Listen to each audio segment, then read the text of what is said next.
Good evening and welcome to Stratford-on-Avon District Council Planning Committee. My name is Councillor Lewis Adam. I will be your chair for this evening. Some housekeeping to begin with.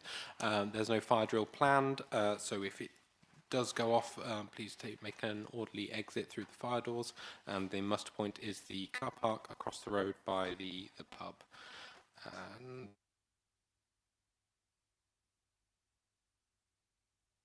Or at least in silent mode so that they don't disturb the flow of the meeting. That would be very much appreciated. The meeting will be broadcast on our website and recorded. And it is a meeting in public, not a public meeting, so only those registered to speak are permitted to do so. I'll call those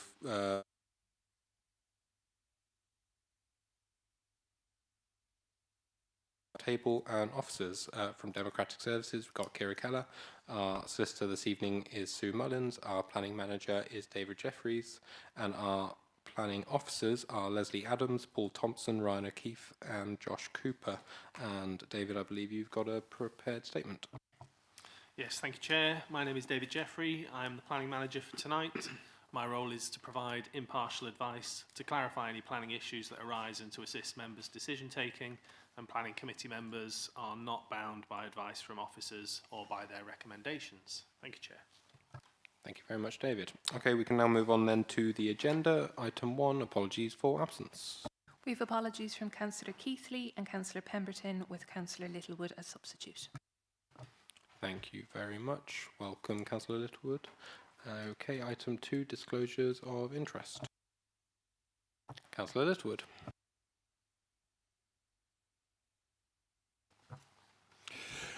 Thank you, Chair. Yes, item 5, application 23033124, full, Bright Hill Holding. I am the ward member and shall be removing myself at that point. Lovely, thank you very much. Councillor Henry-Serafin. Yeah, a correspondence from application 24/00064/4 and 24/00313/4. Okay, thank you. Yes, I'm sure a number of us will have been contacted, and that will be for, as I'm aware, at least item 9, and I know also item 6, I believe. Yeah. Okay, so we can have a dispensation across the board on that. Any further disclosures? No, in which case we move to item 3, minutes. We have all had opportunity to see minutes of the meeting held on the 20th of March 2024. We all agreed those are a accurate representation of the meeting? Agreed. Jolly good. I'll sign those in due course. Okay, in that case we can move on then to item 4, which is our first application of this evening, TPO /049/013. Land to the north of Rising Fields Farm, Lighthorn Road, Kyneton. Our presenting officer is Leslie Adams. When you're ready, take it away. Thank you, Chair. Okay, so the District Council received an alert to felling in a woodland at Kyneton, and that was investigated, and a TPO was served on the 6th of December. This is the black dot denotes where the site is. You can see it's sort of southwest of Lighthorn Road and west of Bridleway, and it's just north of Rising Fields Farm. Let's just get to the next. That's not going to go. That's not moving forward. Excuse me, pardon me a moment. It should just go on to is that going to work? Just struggling with that, David. Oh, here we are. Apologies. So this gives a better idea of the extent of the site. You've got W1 there is a woodland area, and you can see the green line denotes the Bridleway, and you've got Lighthorn Road extending to the north. And Rising Fields Farm is it's a a former egg production unit, which I understand has planning permission for residential development. So the woodland screens Risingfields Farm from Lighthorn Road and is visible from the bridleway. G1, you can see there, adjacent to the bridleway, is a group of 4 oak, which were also included in the order. Thank you. So the woodland W1 is in has 2 ownerships. The area that's hatched in red is actually still part of the curtilage of Risingfields Farm. W1 and the area, the trees in group G1 are in separate ownership, and they're also, that ownership also includes the paddock land adjacent to Lighthorn Road. So we were alerted to felling within the woodland, which once investigated appeared to be preferentially felling the oak. It's a mixed species woodland which is relatively young but establishing, and the mixed species, there's birch and various other species there, and it was deemed to be poor arboricultural and silvicultural practice because the oaks are probably the longest lived species within the woodland, and therefore the TPO was served. So the woodland was the main area of concern, but the visual prominence of the group of oak was deemed to meet the threshold for protection by TPO. You can see the tree with the retained foliage there is one of the group of 4 oak.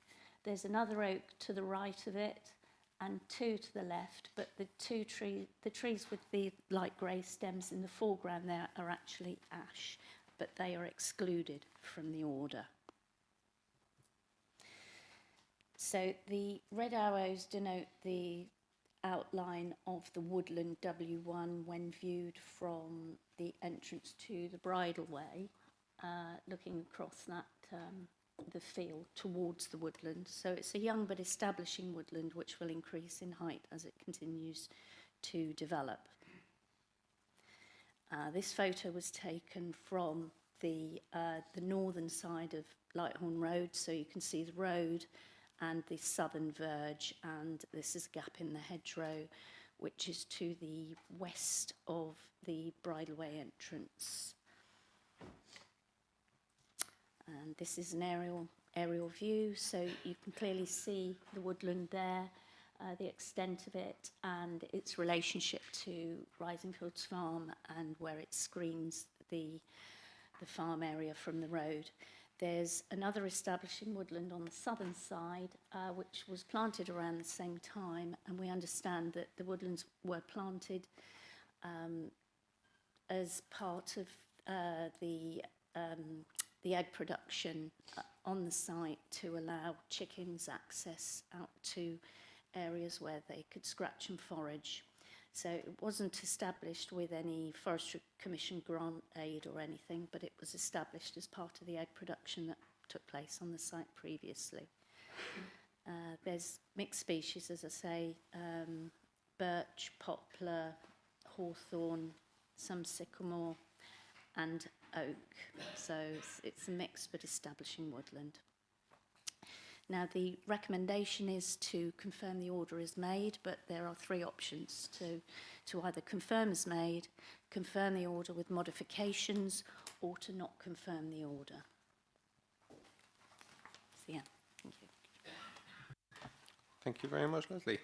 Okay, we can now move on then to our first speaker, who is Councillor David Gosling of Clinton Parish Council. Good evening, Councillor. So you've got 3 minutes, and it's the button on the right-hand side to turn the microphone live. I'm happy to give you a 30-second warning when your time's almost up. Otherwise, when you're ready, feel free to take it away.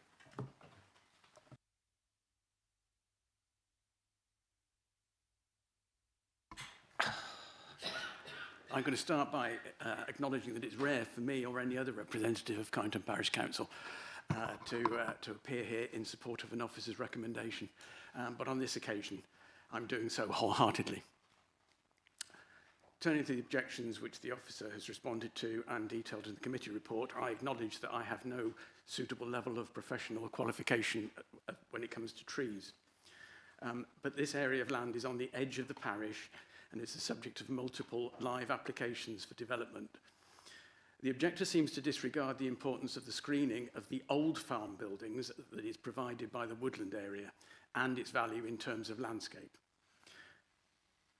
An application to build 4 new dwellings on this dominant top-of-hill site places great weight on the lack of visibility from view from Lighthorn Road and from the bridleway afforded by the existing screening, and the retention and conservation of all semi-mature and mature hedges and trees is stated very clearly in the design and access statement. If you want more details of that, I can quote from it later. The objector's submission is also suggesting that the bridleway is little used and therefore the issue of screening and the view from the bridleway is irrelevant. But that seems to have been based on being on site for 4 hours one weekend. I can confirm that it is used regularly by dog walkers and recreational walkers, partly because it forms part of a loop from the centre of Kyneton using the Lighthorn Road and Pitton Hill, so that circular walking is a part of the recreation facility and the amenity that the bridleway offers, and that the woodland therefore is an amenity in its own right. It's the screening, it's the landscape benefit, and I can only encourage you to support your officer's recommendation tonight. Thank you very much. Thank you very much, Councillor. Well within your time. Members, do we have any questions for our Parish Council representative?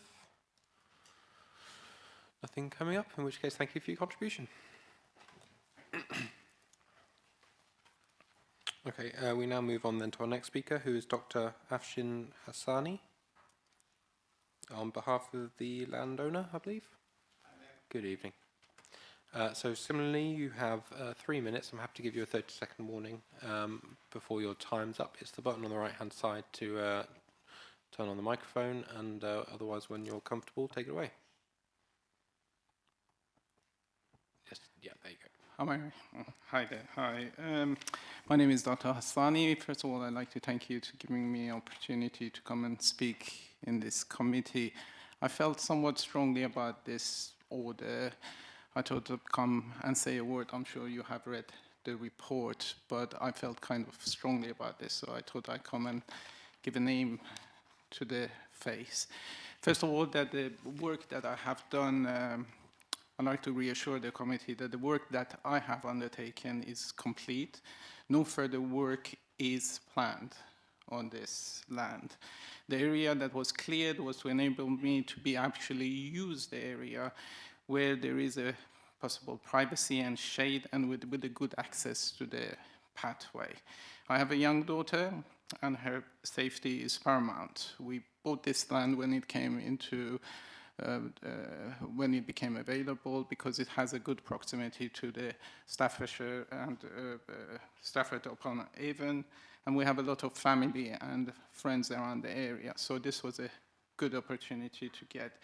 But the things that the trees that were removed was to clear the space, and hence the trees that were leaning or what appeared to be diseased, at least to me, was removed. The land was just recently bought, and searches were done, solicited, was undertaken, all the searches, and there was no TPOs highlighted. And the amount of wood that was removed was well within the 5 cubic meter. And I did not think at the time that I'd broken any law. Of course, hindsight is a good thing. But at the same time, we chose a sort of time that there is no nesting as well. So we took that into consideration. The land was purchased solely for the enjoyment of my family. While I had considered other potential uses for this is now definitely not the case. I would like to end by saying that applying this TPO would be a waste of public money, as any work that needs to be done needs to go via the council application. And of course, if the 2 parties don't agree, there will be a recourse to the appeal, thus wasting even more time and money. However, ultimately, it would prevent my family to enjoy this land and create unnecessary stress. I'm just trying to understand the rationale behind this, because there was searches done, there was no TPO. I was within the amount that I actually can cut down. Actually, I was the one who did it. I was there. So, thank you. Thank you very much. Bang on time. Members, do we have any questions for our speaker? Councillor Harvey. Thank you, Chairman.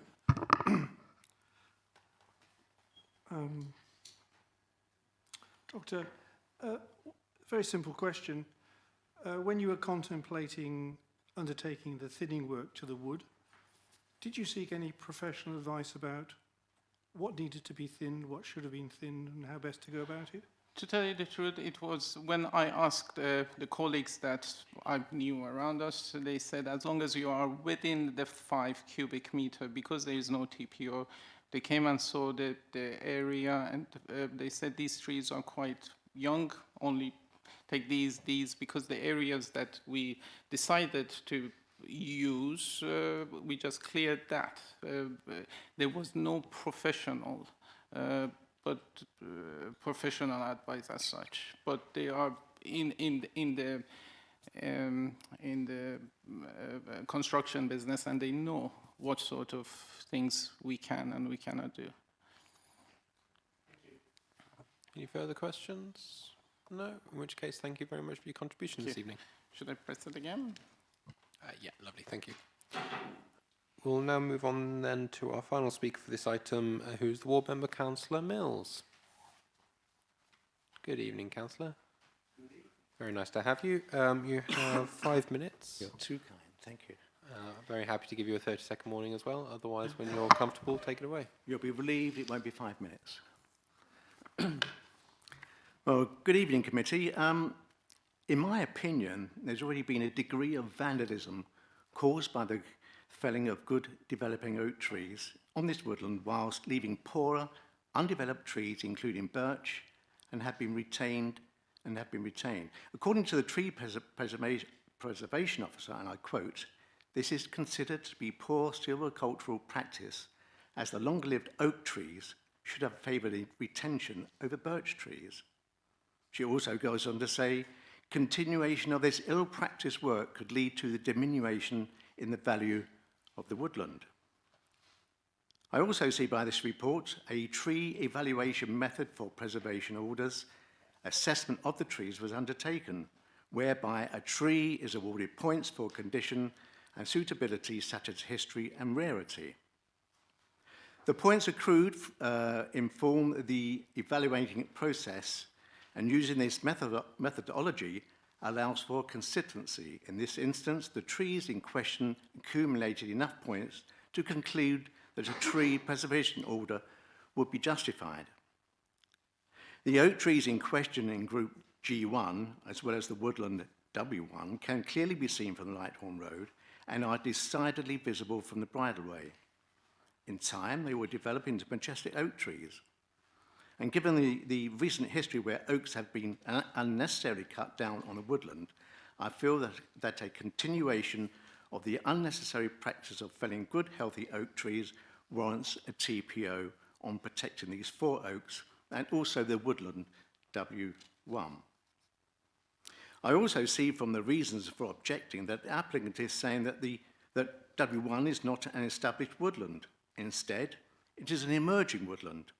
Surely this is irrelevant, as a woodland is a woodland. The applicant also says the intention was never to clear or fell an area, but open up a small part of the woodland to prevent it becoming a thicket and to make it more usable as an amenity space. I would ask, why not fell other trees such as birch instead of oak trees to make it more usable as an amenity space? I'm sure that when the members of the committee made their own site visit, it must have crossed their mind as to why the applicant does not want a TPO on the 4 oaks. The tree officer has written an excellent detailed report and given sound reasons on why the TPOs are necessary in this case. I therefore put it to the committee that they support the tree officer on her recommendation for TPOs to be served. Thank you, Mr. Chair. Thank you, Councillor Mills. Members, any questions for our ward member this evening? Nothing forthcoming, in which case thank you very much for your contribution. Thank you, Chair. All right, we now move on to points of clarification from our officers. Do we have any points of clarification on this item? Nothing. Councillor Harvey. It's not really clarification. How unusual is it to seek a TPO on a whole wood as opposed to individual trees? Yeah, thank you for that. There's a number of options with TPOs, so you can protect individual trees, groups, woodlands, or an area. The benefit of protecting a woodland is that you actually delineate the area so that is protected, the whole area is protected in perpetuity. And this is really significant for emerging and young developing woodlands like this, because as a council, technically we would not resist proposals for good woodland management, which includes selective thinning. The way that woodlands are established is that you plant quite densely, and then over the time that the woodland's establishing, you would selectively thin on numerous occasions.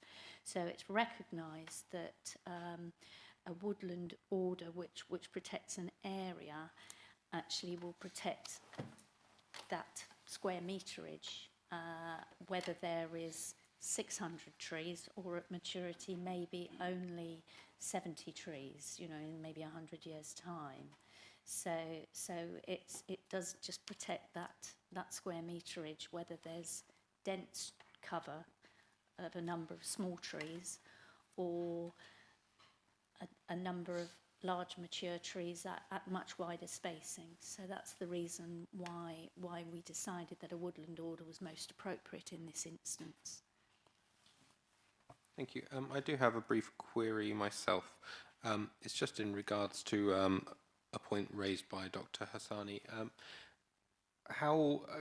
As a ward member, I see TPOs come through that seem fairly routine. How prohibitive or otherwise would it be to address any regular management of this potential TPO going forwards?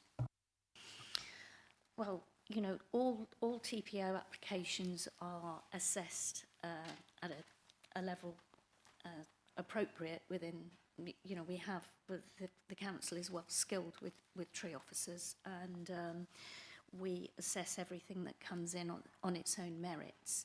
So in terms of this woodland, what I would expect going forward would be to receive an application for selective thinning. That would normally be, trees that are paint marked for removal, which we would then go and look at. It's a short walk through the woodland just to assess the extent of thinning, and that would actually be actively supported on a technical level as the woodland continues to be developed. And something that's worth perhaps bearing in mind here, the 5 cubic metres threshold for felling licences for trees of this size would probably, there would be the trees that were removed, and I think there are only 17 that were originally removed from the information that the objector provided, which I think is a fair assessment. But 5 cubic metres, you would be looking at probably about 30 stems of this size, and you're allowed to remove 5 cubic metres every calendar quarter. So that's potentially 120 trees that could be removed from this woodland within a year, quite legally and inside the felling licence requirements, which is another reason why it was considered that the woodland met the threshold for TPO. Lovely, thank you very much for that. Okay, Councillor Fleming? could you tell me how old these trees are that we're talking about, and you know, what sort of age this emerging woodland is? Yeah, I understand it was established in the 1980s, mid to late 80s, and was, as I say, it was planted at dense spacings as part of the egg production that was going on site at the time. Yeah. Thank you. Any further points of clarification? In which case we can move to the debate. Who would like to start? Councillor Parry. Thank you, Chair, and good evening. Firstly, I'd like to preface by the fact that I'm not a tree expert and I don't have any professional expertise in this area. And I think it's very helpful that we have a very comprehensive and professional and experienced team of officers in our tree preservation department. And therefore, on that basis, I would like to propose that we go with the officer's recommendation. I think it's very unfortunate that the applicant didn't seek professional advice on this particular woodland, but it is essential that we do protect such species. And of course, the TPO on the whole woodland would not prevent any tree management being undertaken, but it does serve as a protection of the local countryside and character of the area. So I'm in full support of granting the TPO in this respect. Thank you. Thank you very much, Councillor Parry. Councillor Eden next. Thank you, Chair. Yeah, I agree with Councillor Parry. I fail to see, if there's no further work planned, how a TPO will harm anything. It will just serve to protect what's already there. It meets the thresholds of the test. I think I will gladly second Councillor Parry. Thank you very much, Councillor. Councillor Fleming. In view of our climate emergency, where we really ought to be protecting trees, especially prime oak trees, I mean, those are things that they're 20 years old. They've got a lot more years to go. So I can't see any reason at all for removing this TPO, and again, I would support Councillor Parry. Okay, thank you very much. And Councillor Hedge-Seraphin. Yeah, I agree with the officer's recommendation, and has anybody else seconded this one? Yeah, okay, I'll agree with that. Thank you, Councillor. Any further speakers on this item? I'll just add in my thoughts is, yes, I do agree. I think it's reasonable to apply this TPO, and there's been a thorough technical run through of the concerns that are raised. I appreciate that the landowner has come this evening to represent his concerns. I'm satisfied that through the points of clarification and the officer's report that those have been addressed adequately for our purposes. But thank you for coming irrespective. Okay, we've then got a proposal which has been seconded to confirm the order as made in line with the officer's recommendations. Can I see all of those in favour, please? Unanimous. Okay, lovely. Thank you very much. In which case, committee resolves to confirm the order as made for application TPO/049/013. All right, we can now move on then to our next item, item number 5, which is application 23/03312/FUL, Bright Hill Holding, Oxhill Bridle Road, Pillerton, Hersey.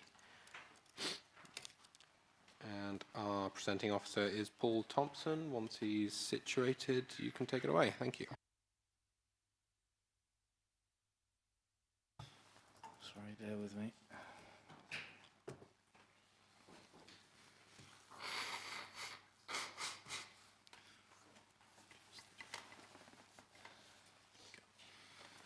Right, thank you, Chair. Evening, members, and good evening, ladies and gentlemen in the gallery.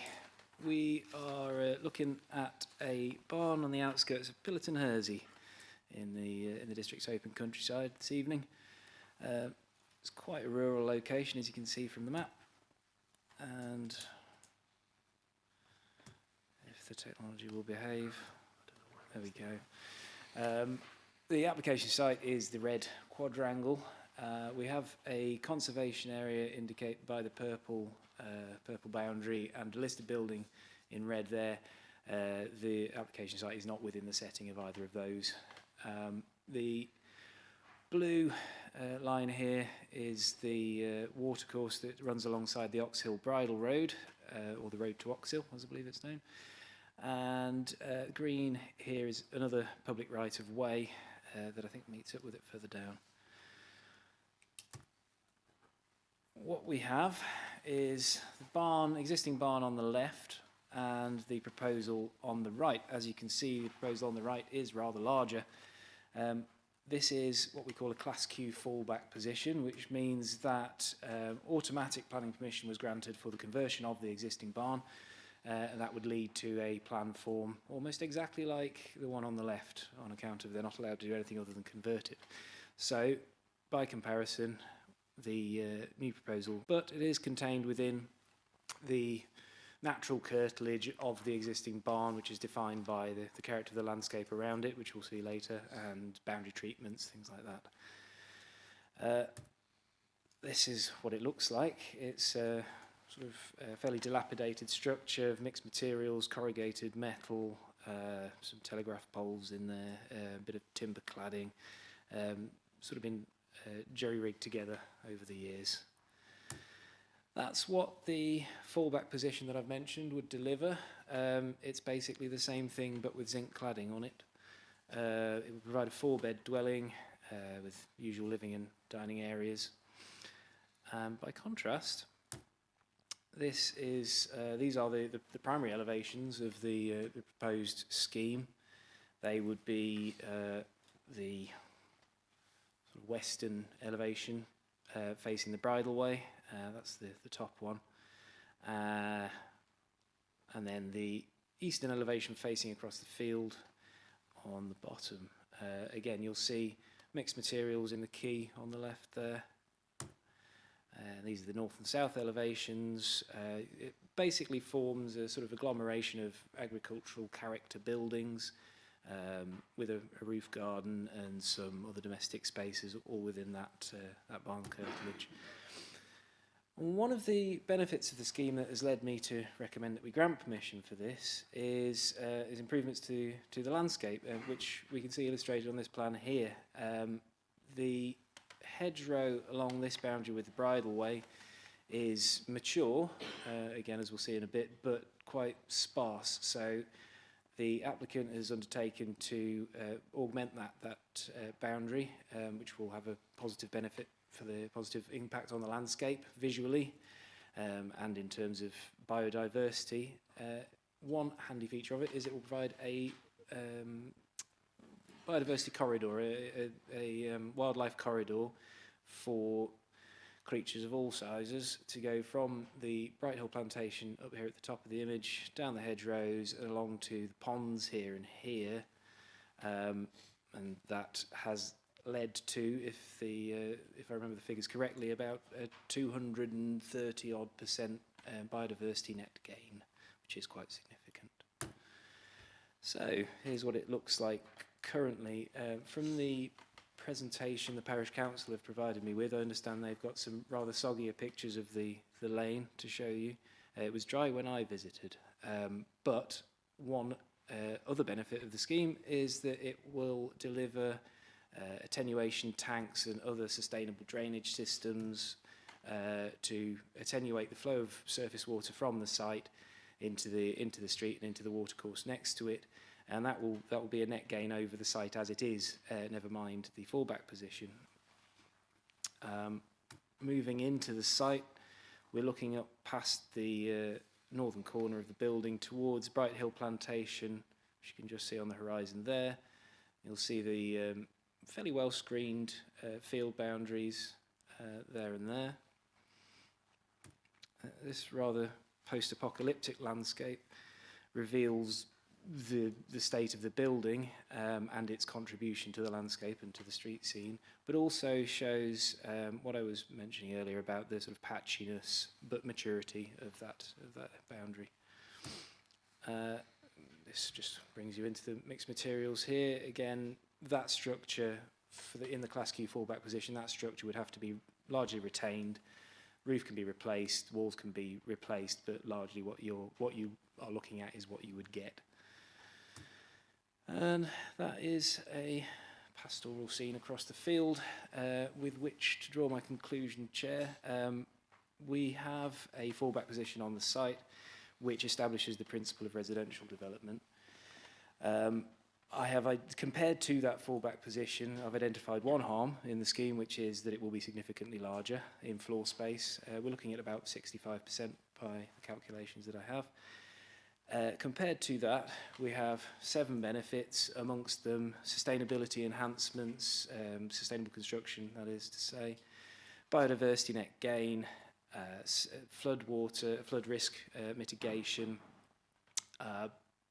landscape improvements, the design, which design is always subjective, but I think it's fair to say that the proposal is an improvement on the existing barn, and a couple of other odds and sods that aren't necessarily pertinent here.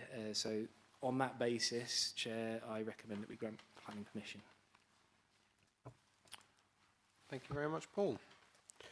All right, we can now move on then to our first speaker, who is Councillor Catherine Hewson, Pillerton Hersey Parish Council. Good evening, Councillor. So yes, you have 3 minutes. I have to give you a 30-second warning ahead of that expiring. And yes, it's the button on the right-hand side to turn the microphone on. Yes, yeah. Okay. When you're ready, take it away. Thank you. So, Pillerton Hersey Parish Council objected to this application for the following reasons. First slide, please.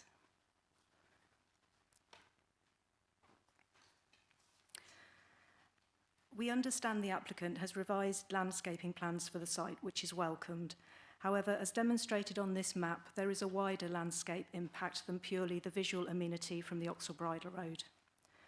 The site is also significant to the history of Pillerton Hersey, with the barn being recorded from 1795. Most recently, it was used during the Second World War as a bombing decoy site. Next slide, please. As Paul's mentioned, the village regularly experiences flooding as water from surrounding villages and agricultural land flows into the centre of Pillerton Hersey. These photos show water from the site contributing to the flooding down the Oxall Bridle Road towards the village. Around 300 metres downstream from the site, the water reaches the ford. The photo on the bottom left shows 5 feet of water passing on towards the lowest point of the village, aptly named Watery Lane. Since October, Pillerton Hersey has experienced 5 significant rainfall events that have caused high water levels, resulting in flooding. Next slide, please. The Environment Agency flood map lists Pillerton Hersey at high risk for surface water flooding. 7 properties in the village are known to be at risk of flooding, which causes damage, distress, and financial pressures for residents. In addition, the sewer pumping station in the village cannot cope with raised water levels, so residents also experience sewer flooding whenever there is heavy rainfall. We also understand the applicant has amended drainage plans since we met in January to consider this application, and that includes more details of how surface water runoff will be captured and managed, which is welcomed. However, we are doubtful that the attenuation tank and some water butts will be sufficient. We believe the increased building footprint of this development, combined with the runoff from the applicant's agricultural land surrounding the site, will overwhelm the proposed drainage system. And the last slide, please. You've seen this plan before. The application describes a 65% increase in floor area and a 44% increase in height compared to the fallback plan. We believe 292 metres squared is an underestimation of the living space. Using rough calculations from these plans, we estimate the true floor area could be 320 to 400 metres squared, reflecting an 80 to 127% increase when compared to the fallback plan. We believe this represents overdevelopment of the site, which is not sympathetic to the local area or existing landscape. I'll ask you to wrap it up there, if possible, please. Last sentence. Therefore, on balance, we do not believe this new development is a better solution than the Class Q permitted development. Thank you. Thank you very much. Appreciate your timing on that one. Straight in there, Councillor Parry. Thank you, Chair, and good evening. Can I just ask whether the Parish Council was in support of the Class Q development? Yes, we did. When the Class Q development was submitted, we arranged a meeting, and the applicant came along and discussed it with some residents. With Class Q, we can't support or object, but we did make some comments, which sorry, I can't remember what they were now, but we made comments about the fact that the construction traffic would be coming up and down a bridle road, which is used by walkers, cyclists, horse riders, etc. But with Class Q, we can't support or object. We can just make comment as far as we're aware as Parish Council. Thank you very much. Any further questions for our Parish Council? No? In which case, thank you very much for your contribution. Okay, we'll move on then to our next speaker, who's Mrs. Ross Williams. Good evening. So similarly, you have... oh, sorry, 2 seconds.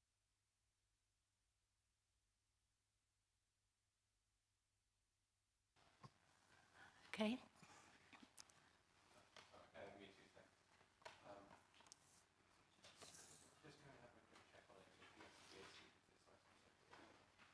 So bear with us 2 seconds whilst we just check on one of our members, and then we'll proceed from there.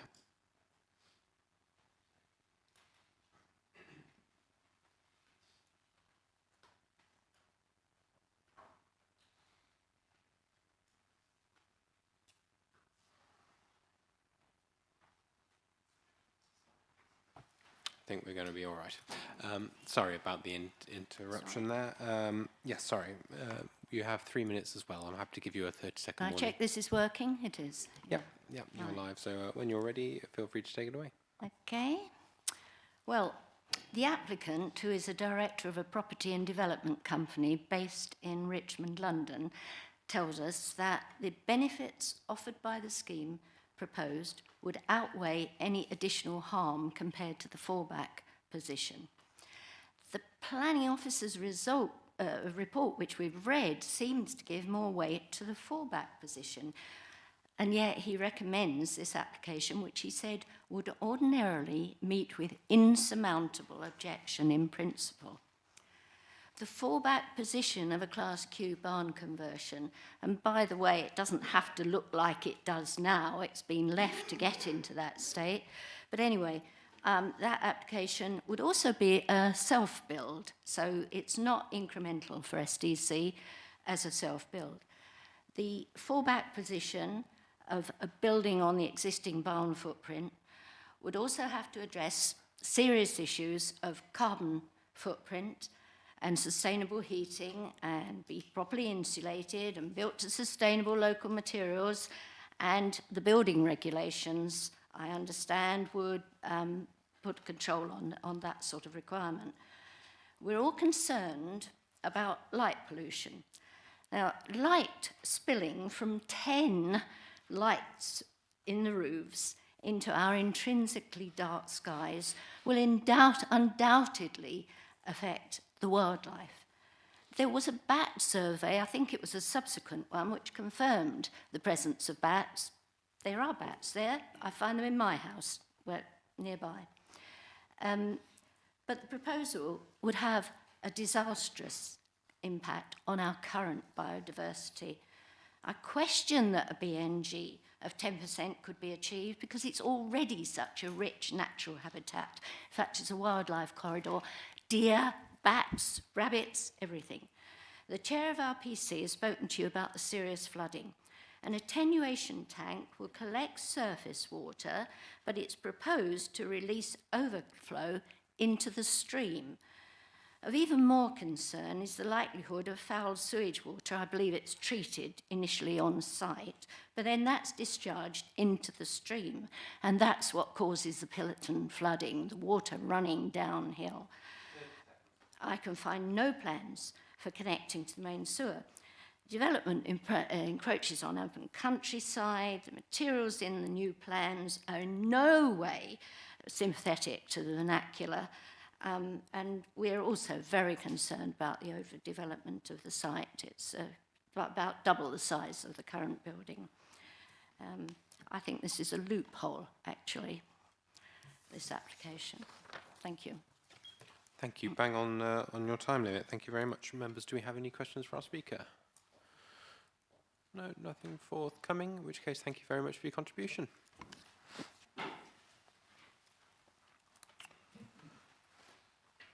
Right, we can now move on then to our next speakers, who are Fraser Hickling and Josh Jackson, agent and applicant respectively. Good evening, gentlemen. So you've got 6 minutes between you. How would you like to split it? So I'll be presenting. Mr. Jackson's available to answer questions. Jolly good. Once I've presented. Lovely, thank you. Similarly, I'll happily give you a 30-second warning before your time is up, and otherwise, when you're ready, take it away.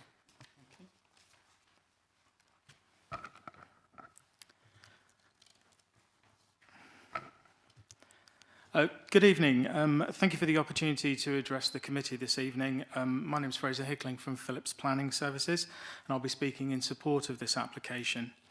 The application is for the demolition of an agricultural barn and erection of detached self-build passive house dwelling at Oxhill Bridle Road, Pillerton Hersey. The case officer's report to committee provides extensive detail on the planning policy framework in which the scheme has secured a recommendation to approve. The assessment of the application is robust and the planning balance is clearly articulated within the report. I'll therefore focus on a few key matters. The background to this application is important. The applicant and his family own and farm the land. The applicant grew up in the area and it's his desire to construct his own family home in a location that he is rooted in and has strong family ties. The journey started with exploring the conversion of the redundant agricultural barn that is located on the site, and mindful of the streamlined opportunity for conversion using the Class Q approval, prior approval, he applied for and secured approval for conversion in November 22, and then went on to discharge the pre-commencement conditions with the ambition of commencing the work in the middle of 23. During his exploration of the self and custom build process, and with a clear objective of building a highly sustainable, low-energy home for his family, Mr. Jackson was inspired to look at how he could achieve the highest levels of energy efficiency in order that in the long term the dwelling would be highly sustainable and cost-effective to run and maintain. This exploration led to the idea of constructing a passive house dwelling, a dwelling of the highest environmental standards. Engaging Gresford Architects in Oxford, a firm specialising in passive house design, an alternative view was developed that there was a strong case that comprehensive redevelopment as opposed to conversion could deliver a significant degree of environmental betterment. It was on this basis that the application for the demolition and construction of a new passive house was conceived. I'll not labour the planning policy position regarding fallback. The case officer's report provides you with a full legal background and provides clear and concise commentary on the planning law that supports this approach.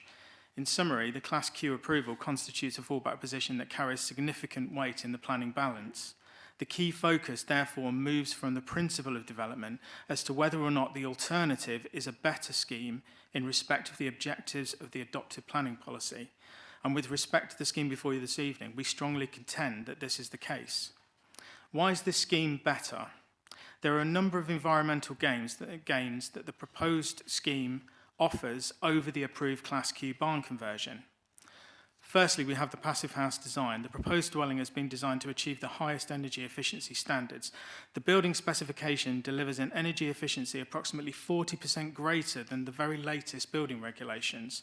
The proposed dwelling would reduce emissions by about 75% over a standard build and energy usage by 2/3. This energy efficiency carries significant weight in the planning balance. Secondly is the biodiversity net gain, as set out by the officer. This application was submitted prior to the introduction of the mandatory BNG requirements, but even so, the scheme's approach has always been landscape-led, with the objective of delivering a minimum of 20% improvement on site. However, this has been greatly surpassed through extensive proposals for new landscaping. On the site itself, we have 20% on-site habitat improvement and 138% on-site hedgerow improvement. Off-site, the scheme is delivering, as the officer cited, around 200% improvement. So this is a significant gain and, again, carries significant weight in the planning balance. You'll also note that this recommendation is subject to a Section 106 legal agreement, as the applicant will be entering into this agreement to deliver on these improvements.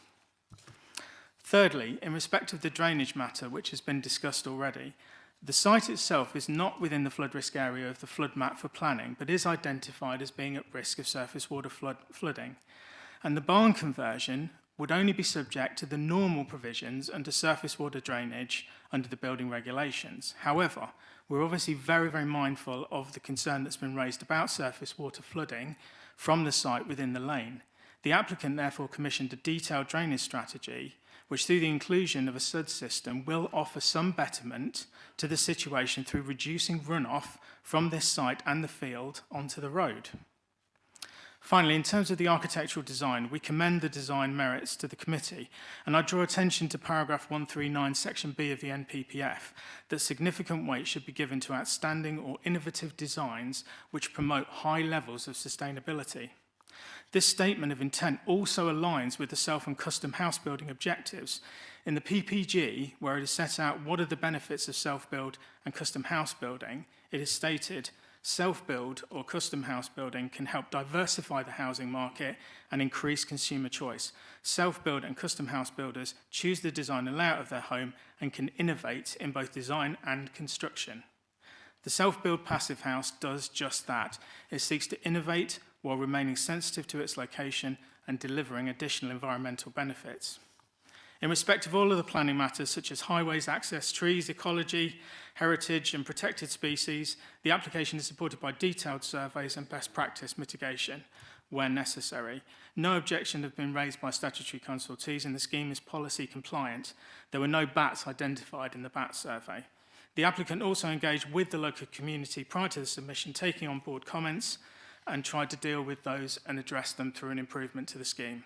To conclude, the application before you is a fully detailed package that can deliver the benefits that I've outlined, and it's on this basis that the application has secured a positive recommendation. I'll ask you to wrap it up there, please. We therefore kindly request that recommendation be supported and planning permission subject to the legal agreement be granted.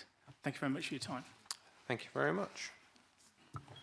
All right, members, do we have any questions for our applicant or agent?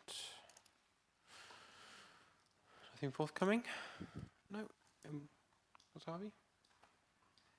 No, I'll reserve my question for the officer. Very good. In which case, thank you very much for your contribution this evening. Thank you all. Thanks.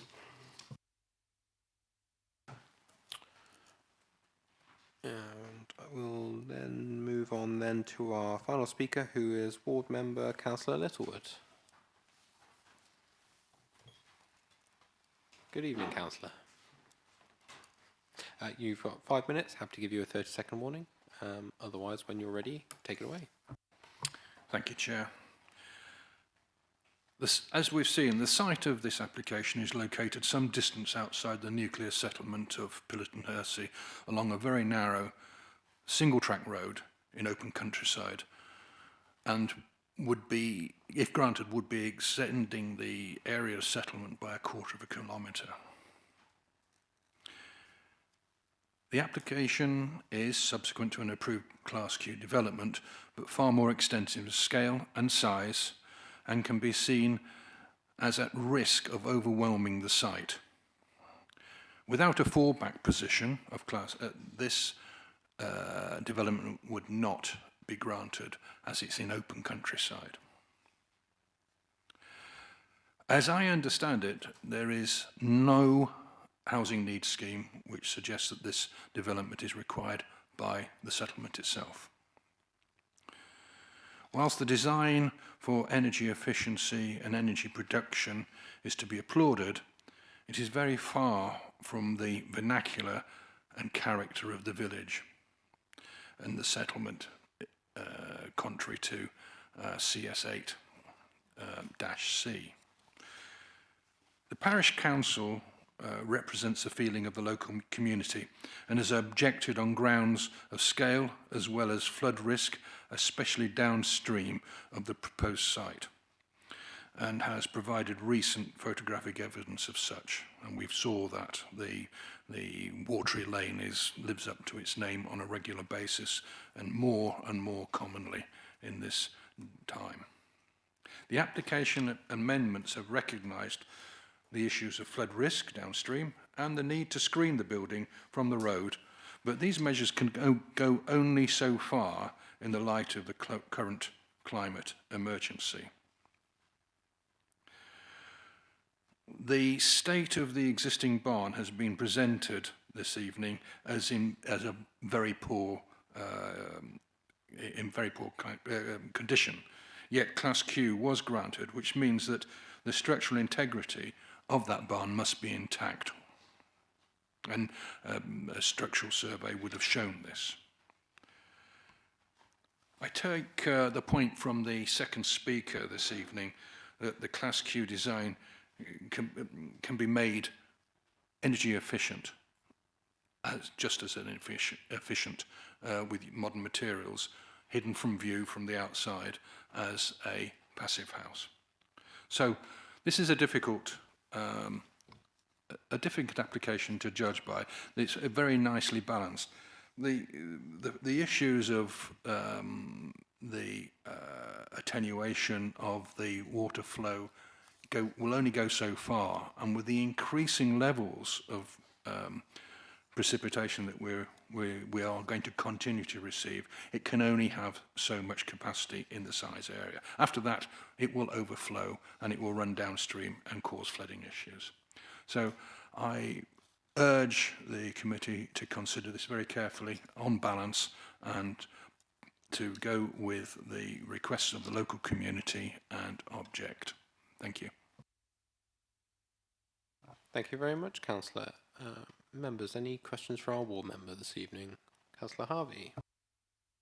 Thank you, Chairman. Councillor Littlewood, I think in your comments submitted in relation to this application, you used the phrase overdevelopment. Overdevelopment doesn't have a hard and fast definition, as far as I know. Would you like to give us your definition, please? I think it's very subjective, and I agree with you, Councillor Harvey. But when the limits of the building itself come very, very close, as this one does, to the boundary itself, that would suggest overdevelopment, or at least badly positioning. Any further questions for our ward member? No, in which case, thank you very much for your contribution. We now move on then to points of clarification for our officers. I believe Councillor Harvey had one previously. I'm afraid I've got several. I'll try to limit them to perhaps the most important. Strikes me as the biggest objection raised by speakers is the question of flooding. And your report clearly accepts there is a risk, but you don't agree with the objectors. Could you outline why you don't agree with the objectors, please? Certainly, Councillor. I mean, I wouldn't necessarily characterise it as disagreeing with them. There is quite clearly, based on the data and the anecdote, that a surface water flooding issue along the Bridle Road. Where I differ, I think, would be that based on the figures I've been presented with, which have been compiled by qualified professionals, the measures proposed by the applicant would result in a significant reduction in that flooding, at least insofar as the site is concerned.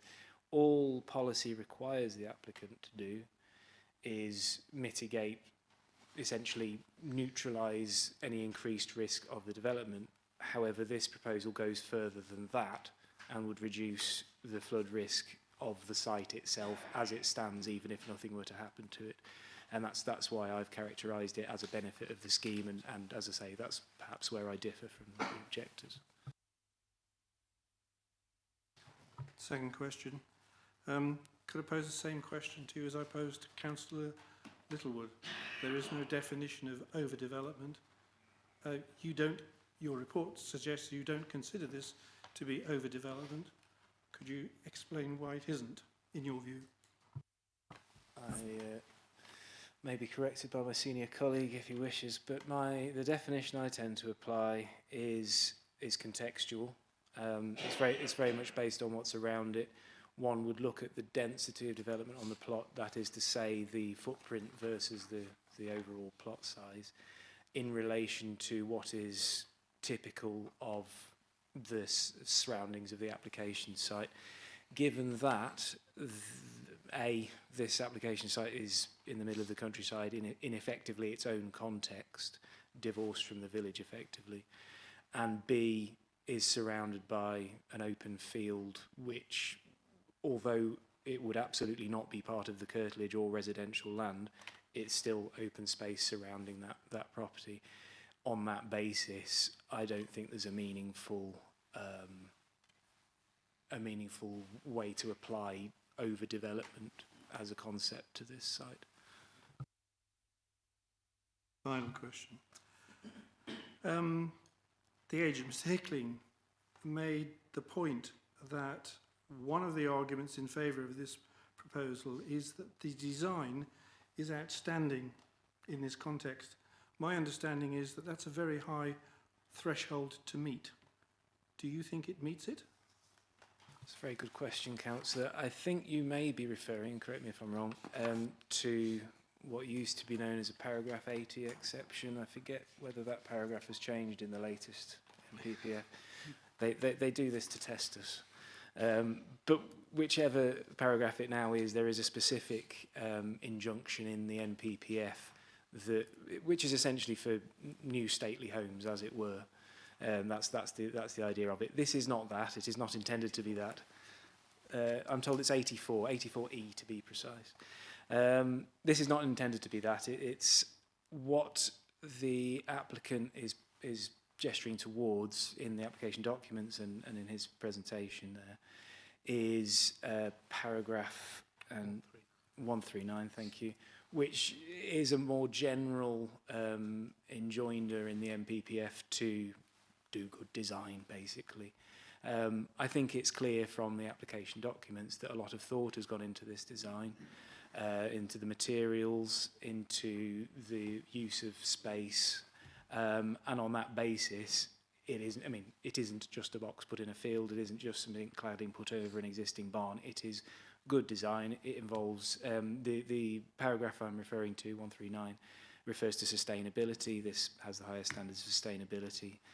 So I think it fair to say that this design embodies that paragraph. It does not, and is not intended to amount to a paragraph 84 exception dwelling, which, as I say, would be more of a, I don't know, Chatsworth House sort of affair. I interpret that to mean 8 out of 10 rather than 10 out of 10. We'll go with that. Thank you. Councillor Parry next. Thank you. What emphasis have you put on the design being a passive house proposal, and had it not been a passive house proposal, would you have come to a similar conclusion? Thank you, Councillor. Again, good question. It's passive house has in the past, I think, been used in these sorts of paragraph 84 dwellings that we're talking about. It's somewhat old hat by this point, but it's a good yardstick for a development that is doing the proper work on sustainability. And I think it's fair to say also that this development goes beyond that. I've placed probably more weight, in fairness, rather than on the passive house description, on the whole life carbon assessments, plural, that we've been provided with, which directly compares the fallback position with the proposal and demonstrates that over the lifespan of the development and including the embodied carbon in the construction, lots of other technical details like that, it will deliver fewer emissions, one or the other, and so, you know, involve less carbon, basically. To cut a long story short, it's more sustainable than both fallback position and what could be achievable with passive house standards with the fallback position.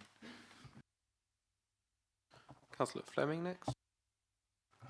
I don't know if I've interpreted the report particularly well, but if there was no Class Q, how would you have looked upon this new development in open countryside as a standalone development?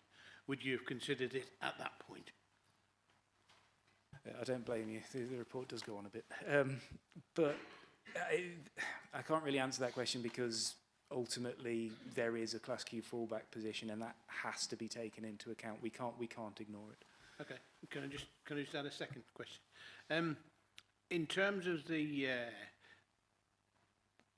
climate change or the development of the new house and all the advantages that the agent told us about, if you're starting with the Class Q, which is basically once they've taken the roof off and you've got 4 uprights or 6 uprights and whatever, surely you've got the opportunity then to build the same amount of advantages or development advantages into that, because basically all you have is a framework.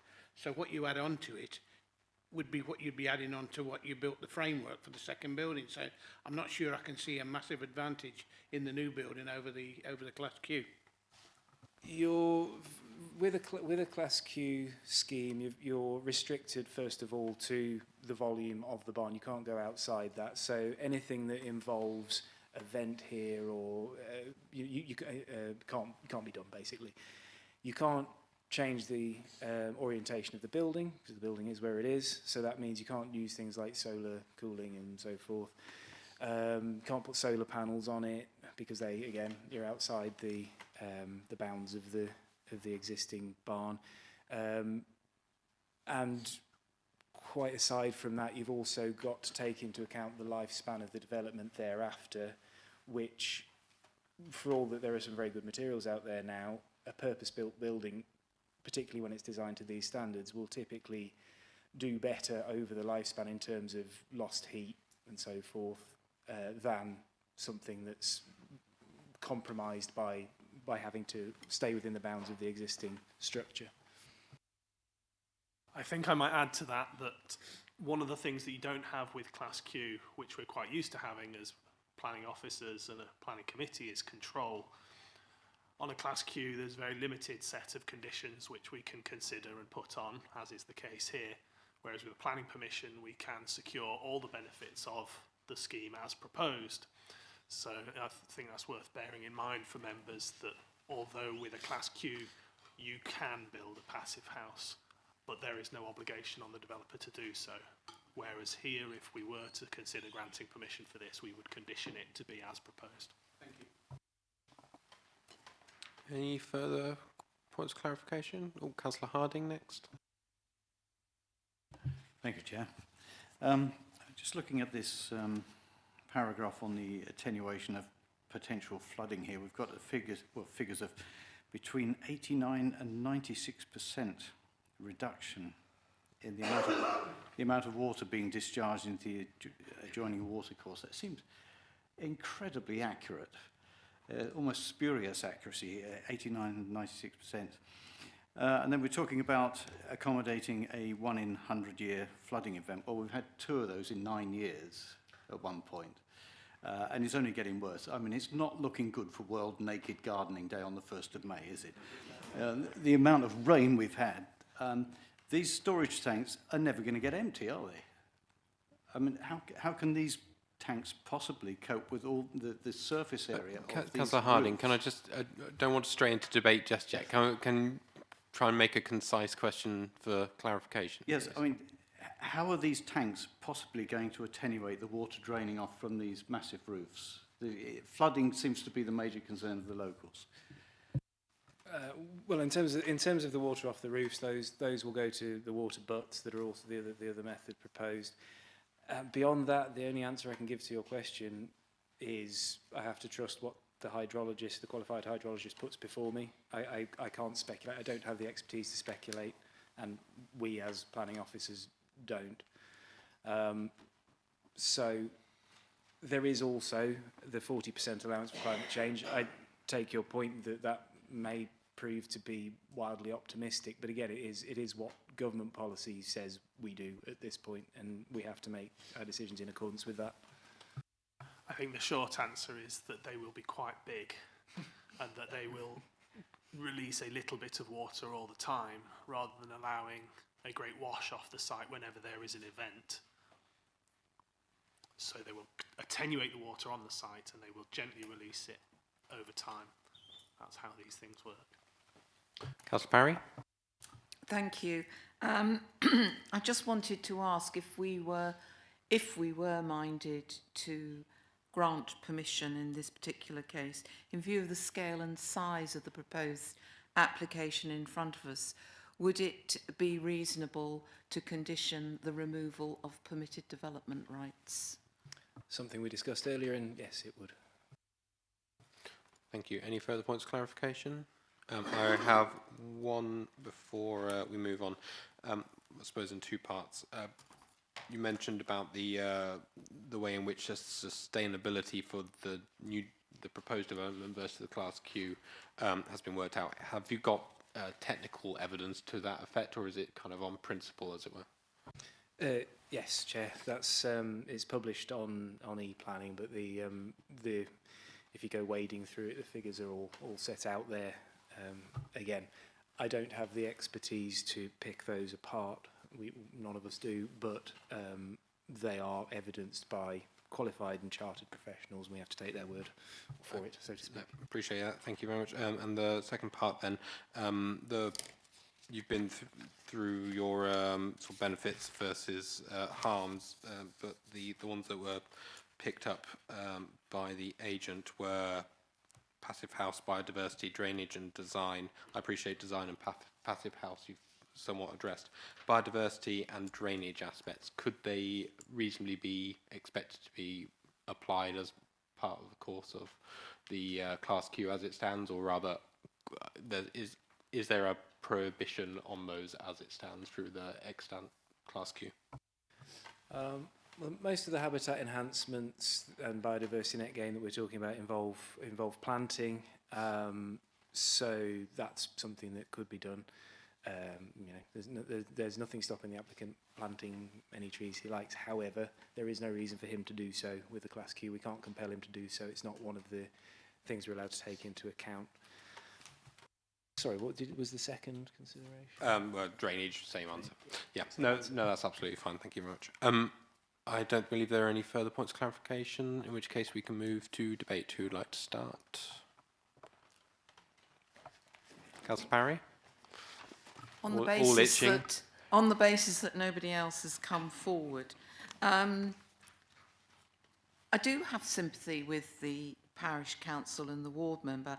However, I think what's most important that we have here, we have the presumption, we have the fallback position, so there is the principle of development already established. In conjunction with that, we have the self and custom built housing, and whilst we have a number of planning permissions for self-built housing, the actual number of self-built housing that has actually started or completed falls way short of the actual number that is actually required. And therefore, on that basis, with the self and custom build plus the fallback position of the Class Q, I can't see a planning material reason to refuse this application. However, I would like to see a condition that removes permitted development rights in view of the scale and size that has been put forward. and therefore on that basis I'm putting forward a proposal to grant. Thank you very much. Councillor Eden next, please. Slight case of deja vu here, Councillor Parry. Yeah, Councillor Littlewood did say it was a difficult one to judge, and I do agree. But sitting back on the idea that the Class Q is going to deliver nothing towards any of the problems that are on the site, and this proposal does, plus all the tree planting, that's going to help with water drainage somewhere along the line eventually.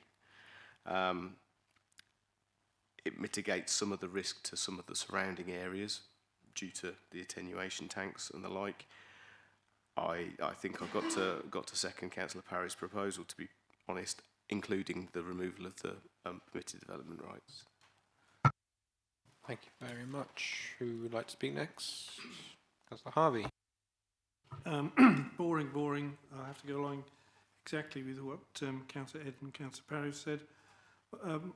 My perspective is the other way around. If we were to refuse this and had to defend a decision to refuse to an inspector, I think we would be up a gum tree without a paddle. I can't see a good reason. I think that the most powerful reason, the most powerful area of concern is the question of flooding, but technical advice has been given and received. The question of whether it's a small road or a big road, highways haven't objected. The design may not be absolutely outstanding, but it's pretty good. It's certainly an improvement on the fallback position. I really, Councillor Parry's words, where she summarised, I can't see a sound planning reason to go against the officer's recommendation. Thank you very much. Anyone else like to contribute to the debate? Councillor Pattingham. Yeah, I agree with the other councillors on the whole, and there doesn't seem to be any substantive planning reason to reject it. But also the passive house and the life cycle carbon assessment means that they are, and the biodiversity net gain and the tree planting give there quite a lot of advantages to this application. Thank you. Anyone else? Councillor Hench-Serafin. Thank you, Chair. It is a difficult one because, in my mind, I feel it's overdevelopment. There is the risk of flooding, which increases more. You've got the extra building of the roof area, minus the area of the ground. But I think in the situation, I don't think we have any legs to stand on if it went back to appeal. Okay, thank you. Thank you, Councillor. Councillor Fleming. I think this must be the third, fourth, maybe even the fifth situation we've had like this in the last year. People get a Class Q and then think, I think I'll build something bigger, and use the Class Q as a sort of a bulldozer to sort of knock it through. I don't like it, but I have to go with what other people are saying, because they're using both the Class Q as the fallback, the self-build, all of these things and whatever. And I just think, to be honest, I don't like the fact that I think we're being kind of used a little bit. But having said all of that, I'll have to go along with the others. Thank you, Councillor. Any further comments on this one? I'm happy to contribute to my thoughts as well. I think it is very finely balanced on the basis set out in the report. You know, we literally have a list of benefits versus harms. Ultimately, the thing that drives it forward for me is the element of control that we can exercise over it as the local planning authority, which we don't have as a Class Q. I would ideally like to see the Class Q be the thing that was obviously sought originally, built out with all the benefits that we see with this scheme, but that's clearly not something we can expect to enforce. I do support the removal of PD rights, though, as an extension of that, because I think it is at least some way of limiting overdevelopment of the site, albeit that it's already a large building on the plot. Otherwise, I think my thoughts have been summed up by the members generally. So we have a proposal which has been seconded to grant in line with the officer's recommendations, with the addition or condition of removal of PD rights, which I understand officers are happy with. Can I see all those in favour, please? And those Nine. against? 0. Abstentions? 1. Oh, 2. In which case, committee resolves to grant application 23/03312/FUL.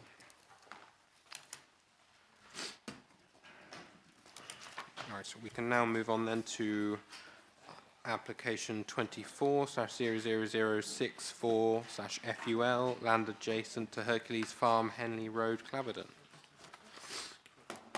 Our presenting officer is Ryan O'Keefe. Once you're situated, feel free to take it away.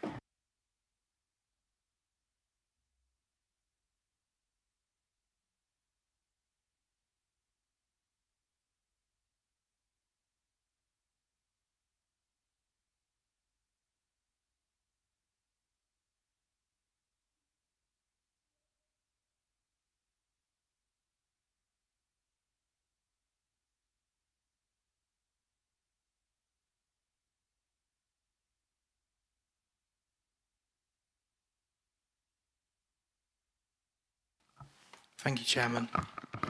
The application site lies just outside the settlement of Claverden, as denoted by the black dot on the map.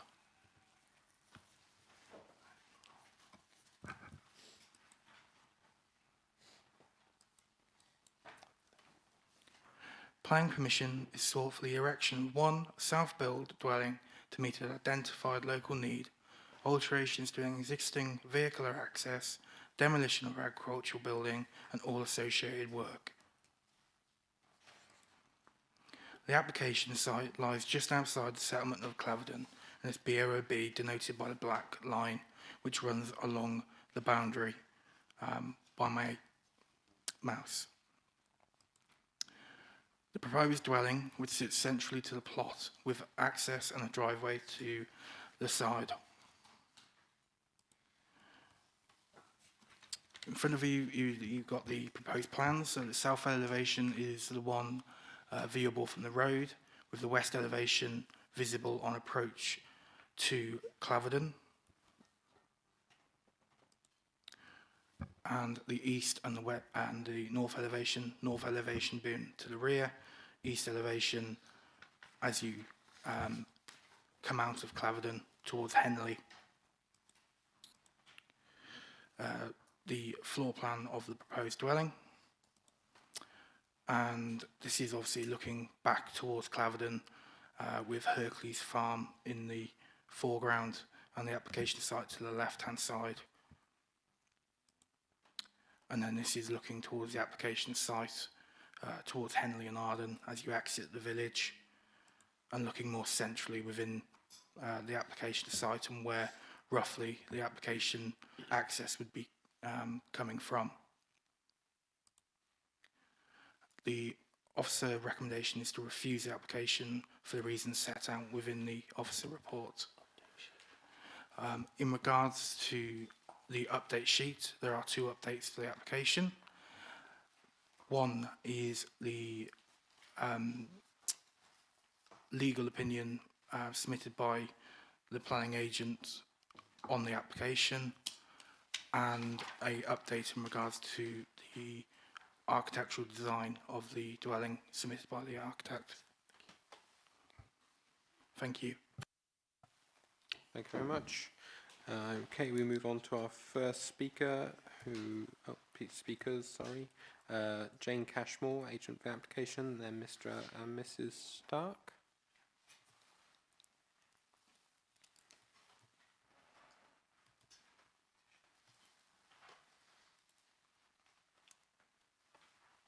Good evening.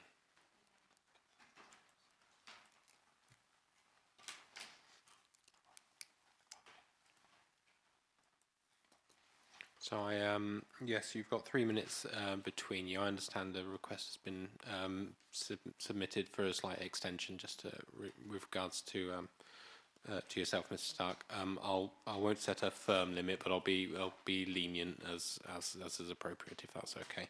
And I'll give a warning when your time's about to expire. And how would you like to split the time between you, generally speaking?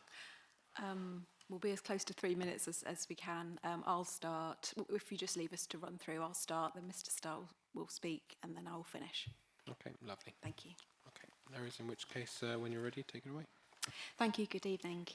We disagree with the officer recommendation and will explain why. The site is adjacent the built-up area boundary of Claverden. As shown on slide 1, it's 150 metres from bus stops, the pub, and located in a run of houses. It's not relatively isolated, as the report suggests. Contrary to the report's conclusions, this application is to meet an identified local need of one 3-bed owner-occupier dwelling identified in the Housing Needs Survey. A legal agreement is proposed. The report suggests the study is a bedroom and therefore doesn't meet the identified need. Mr. and Mrs. Stark have a library currently with books which are collector's items, and this is what will be within the study. In any case, the Housing Needs Survey identifies a need for a 4-bed. In terms of size, the applicants are downsizing from a 5-bed to a 3-bed house. The technical housing standards are minimums. Slide 2 shows the proposed dwelling is one of the smaller in the row of houses it would sit. It is a small-scale development, both numerically and in terms of scale relative to nearby properties and the size of Claverden. We completely disagree with officers who describe this as more akin to a mansion. The proposed dwelling for local needs adjacent the BUAB accords with CS15, AS10 and Neighbourhood Plan Policy H2. The support of the Parish Council isn't necessary in H2, and I know of other local need applications the Council's approved without parish support. The proposed is to be self-billed for the applicants. Mr. Stark has medical needs, details have been submitted, and the Equalities Act must be considered.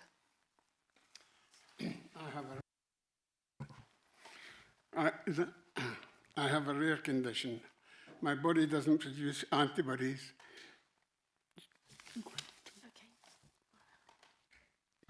So I am highly vulnerable to all infections. Our current house is 5,000 square feet. Heating it is difficult. Central heating is supported by 3 log and coal burners, creating dust that affects my breathing. The listed building cannot be adapted sufficiently, and it's too big anyway. The new house would have ground source heating, giving a constant temperature and heat recapture, changing the air every 30 minutes, keeping the house near dust-free and helping my breathing. The house is designed for lift and wheelchair use. It would also have a sterile room. I need regular infusions and have been trained to do these at home to avoid the risk of hospital infections. We've lived in the village 27 years and have immediate neighbour support. We've looked for housing to meet our needs but have been unable to find any. Moving away would require me to change my doctor and hospital consultant, lose our local support network and be further from family. It would be very difficult to cope with. With regards Greenbelt, this is limited infill. SDC has no definition of infill. Slide 3 shows the site visually fills part of the village and the gap it would fill is similar to other frontages. Being infill, it requires no assessment of impact on openness. If you disagree, we've submitted VSCs, including medical needs. Our heritage and landscape reports aren't recognised in the committee report.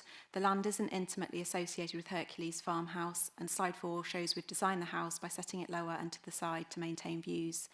The design is traditional. Slide 5 shows adjacent and nearby properties, and also see slide 6 showing local design features. If you're unable to support the application this evening, I ask that the application is deferred for a site visit so you can see the visual impact and relationship to the other houses. Thank you for listening. Thank you very much for your contributions. Members, do we have any questions for our agent or applicants? Councillor Harvey. Thank you. This is for Ms. Cashmore. And please don't interpret this as a hostile question.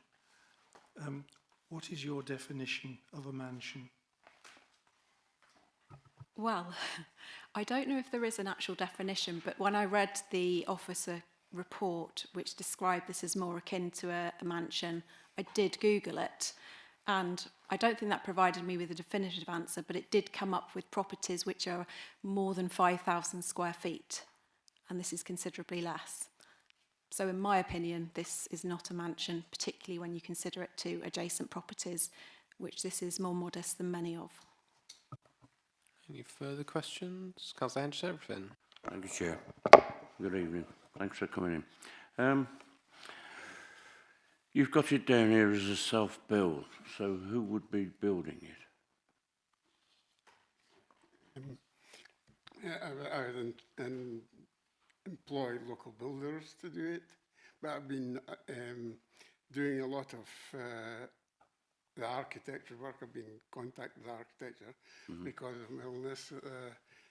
The sterile room in the house also allows for provision for a lift to go up to the main bedroom, so that if anything does happen, I can then be lifted up to the bedroom. Plus the fact that we made all the doors wide enough for wheelchair use. Our own house is on so many different levels, it's so difficult to look at and to actually try and convert it. It is just ridiculous. Okay, thank you. Any further questions? I don't believe so, in which case thank you very much for your contribution this evening.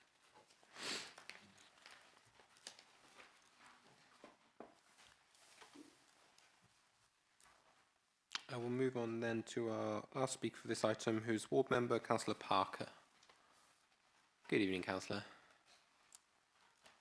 So yes, you've got your 5 minutes, and happy to give you a 30-second warning. Otherwise, when you're ready, take it away. Thank you, and good evening, Chair. Good evening, councillors. I'm going to speak fairly briefly on this. I would like just to raise a couple of points, which is what spurred me to become engaged with this more than one might otherwise. I think, first of all, there's this intrinsic nature that there has been planning approval on this site. Previously, it is mentioned in the officer's report. It was set further back into the green belt, and so when I saw this come forward, and it is on the street line along with the other buildings on that street line, it seemed a better use of land and space and keeping the street scene than the previous application, which had been approved. The other thing I would like to just deal with is the local needs survey, and the fact that, so far as I could interpret, this did meet a local needs survey which had been completed fairly recently. And I think then the last thing I want to do, and it's a very difficult subject to broach, but it's about size, and it's about, for example, the use of more akin to a mansion, which I feel is kind of a slightly inflammatory use of words. And we have to be careful when we make judgments on people and other people's lives. And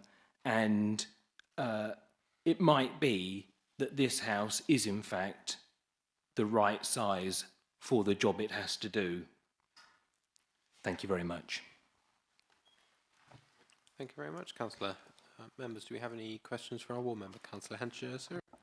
Okay, thank you, Chair. Good evening, Councillor Parker. Would you consider this as an infill building then? I would.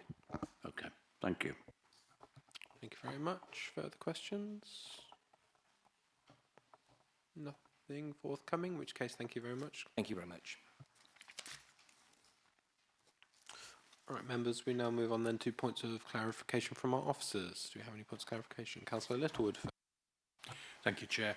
Could I just clarify the situation with regards to the neighbourhood development plan and BUAB and where this site exists relative to those?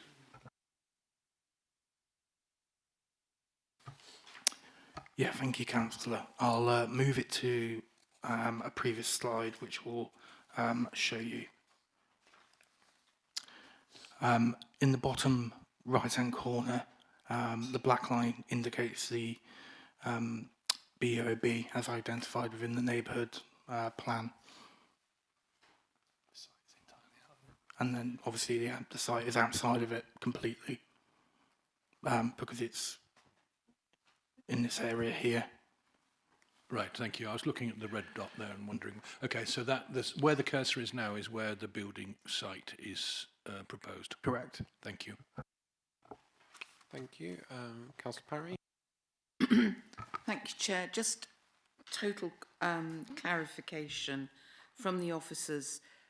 Is this come forward as as purely a local housing for local community need, or has the reference to local community need been thrown in on the application? Is this specifically come forward as a housing of local community need, which clearly has to have parish council support? Thank you, Councillor. As set out within the officer report,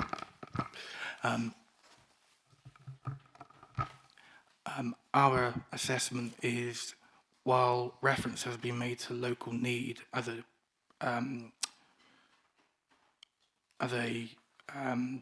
driver for the application, our position is that it doesn't meet the definition of a local needs dwelling.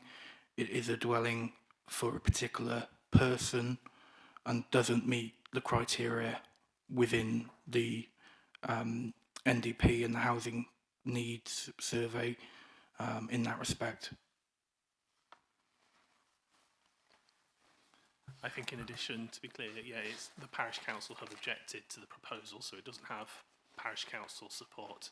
The passages that the officers' report provide on page 49 and 50 refer to the type of dwelling that's proposed in terms of its outright bedroom number. We think it's a 4-bedroom dwelling because the study, albeit it may be labelled a study, it's on the first floor. It's of a size sufficient to be a bedroom, so we've considered it to be a bedroom, but also just the general extent of accommodation that's proposed goes beyond what would be typical of a local needs house. Just following on from that, reading through on page 49, under the housing need aspect, it's noted the specific need for the following types of houses, and on the bottom paragraph or list is owner occupied, of which that includes 3 3-bed houses and 1 4-bed house. Would that not be covering what's indicated by the rest of your report for this section on page 50? Yeah, I think that's recognised that there is identified need for a one 4-bed owner-occupied house, and that could be met by this. However, I don't think officers have been blind to the fact that this is a certain type of accommodation for an individual. The extent of accommodation that's provided would put it outside the reach of the average person who would be looking for a local needs dwelling in that respect. Okay, thank you. Any further points of clarification? Councillor Harvey? Thank you, Chairman. I won't ask you the question about the mansion because I don't think that's going to get us anywhere. But I am struck by the terms of the landscape officer's report on the one hand, and the assertion by some parties that this proposed development could be considered an infill. I wonder if you could tell us anything about the influence that the landscape officer's view had on your interpretation, which I presume is that this is not an infill. Thank you, Councillor. In terms of the infill assessment was made by me as the case officer in line with Greenbelt, and the position in regard to that is looking at the built form within the BOB, which would be Hercules Farm. If you refer back to my plan, as I'm showing it here, and the next dwelling outside the BOB, which is Piper's Croft, and the distance between them two dwellings is 121 metres approximately, measuring on this plan.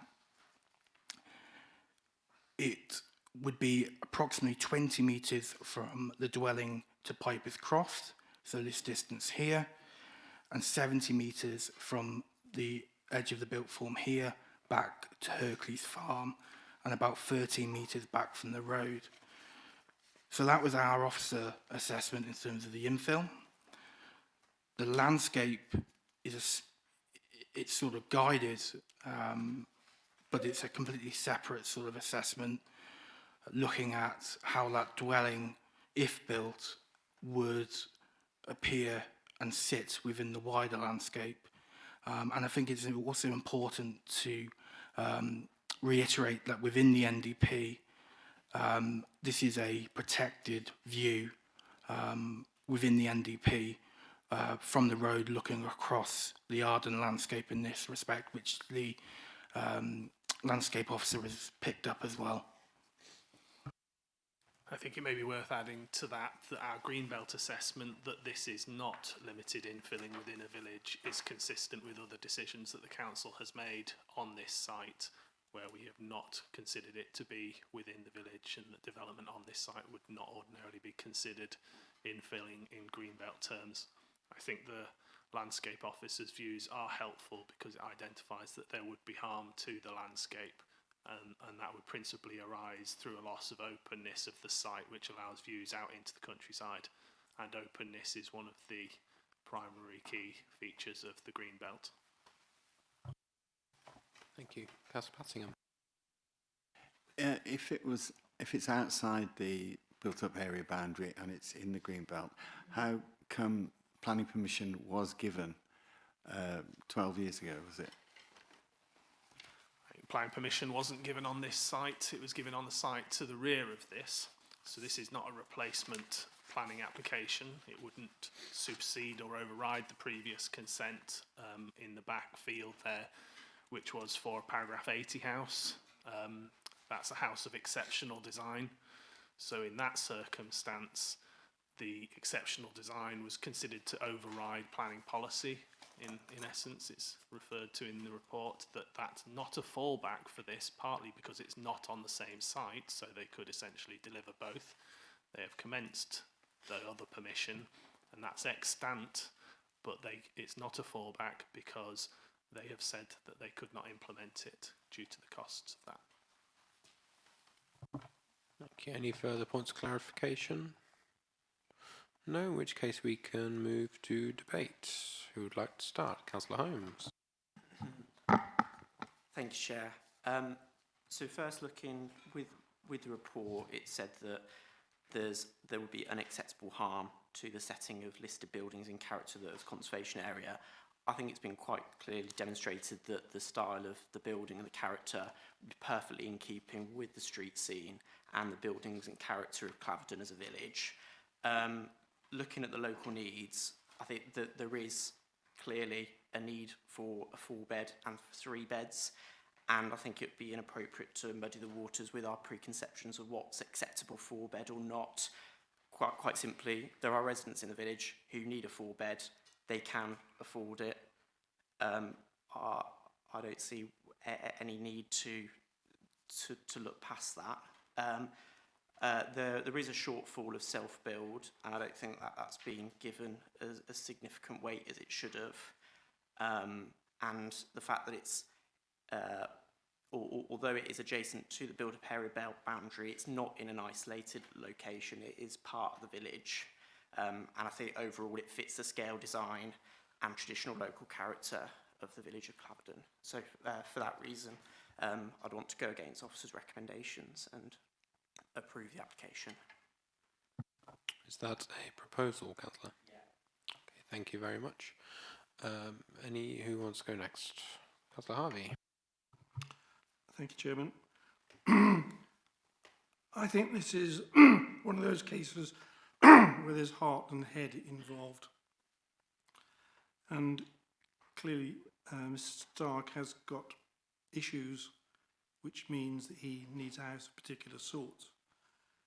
However, the officer's report seems to me to make clear that there are substantial planning reasons to go against that point of view, and I can understand why the officer has come to his recommendation to refuse.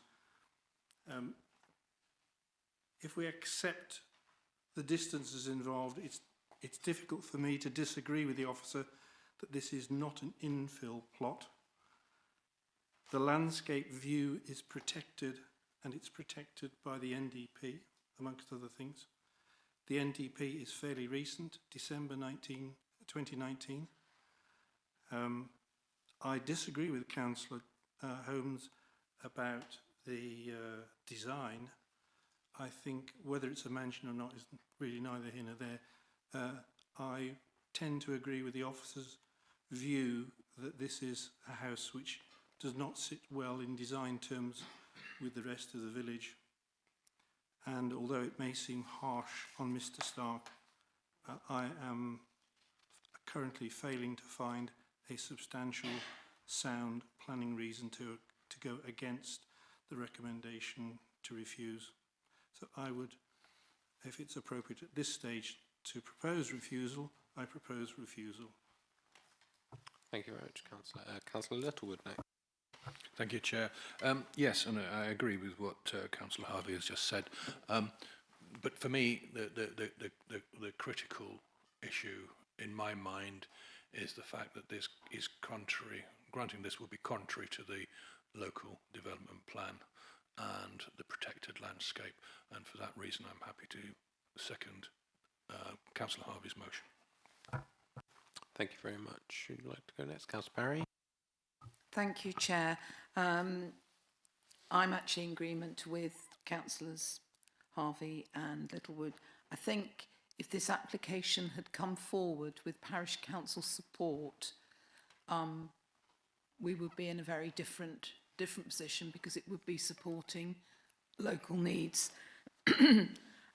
With regard to infill, to me, there's too much space either side, and again, as Councillor Littlewood has already explained, with the NDP provision on the protected view, I will be going with the officer's recommendation for refusal. Thank you very much. Who would like to go next within the debate? One to Councillor Redden, mulling over. Okay. This is obviously a tough one, as Councillor Harvey said. Head and heart. I have to, I think, eventually have to come down on the technical side of the infill bit, in particular for me, the distance, as Councillor Parry said, and the lack of local support from the parish council tips me by a jot in support of refusing. I should have said that a bit better, perhaps. Or else I would have loved to have supported Councillor Holmes's view. Thank you. Councillor Pansingham. Well, I think the matter of whether it's infill or not is very subjective, and there are a lot of houses either side of it. The gap is quite large, but I think it's rather arbitrary to say it's not infill. So, and the housing needs assessment says that a house similar is required. I don't think I think it fits in reasonably well. I mean, that's another subjective thing as to whether it fits in with the other houses around. But so I'm minded to second. Well, I'll second Councillor Holmes. Thank you very much. Anyone else like to contribute before I put my view in? Yeah, I think the difficulties around this have been made clear, and head and heart is about right.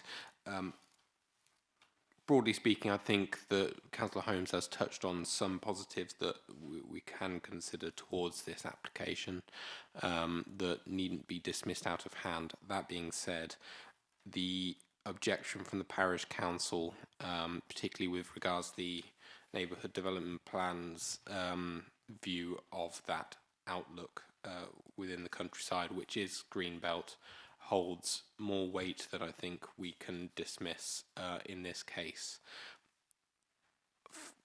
If another scheme came forward which was slightly more sensitive within the plot, maybe, or slightly different, had a different way of managing this approach, I could see it probably getting support. At the moment, I think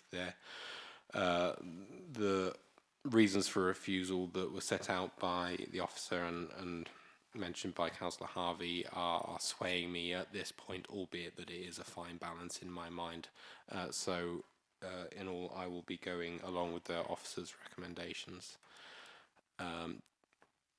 albeit that that's a difficult decision to make given the representations we've had this evening.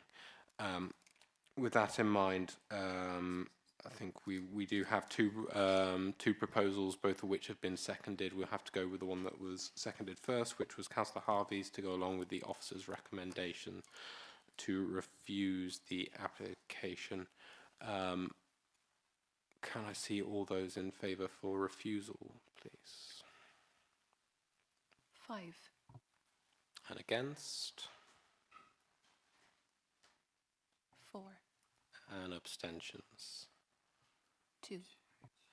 In which case, committee resolves to refuse application 24/00064 FUL.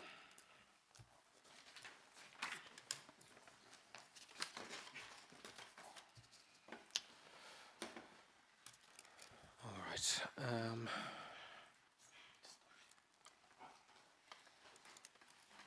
So we're going to move on to the next application now then, which is application 23/03129/FUL, Woodview 177 Evesham Road, Lower Binton.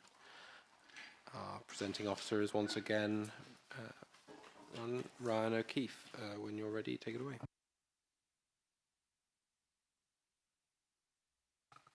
Thank you, Chairman. The application is to the edge of the assessment of Binton, as denoted by the black dot on the map. The application site is positioned to the corner junction of the B439 Evesham Road and Church Bank.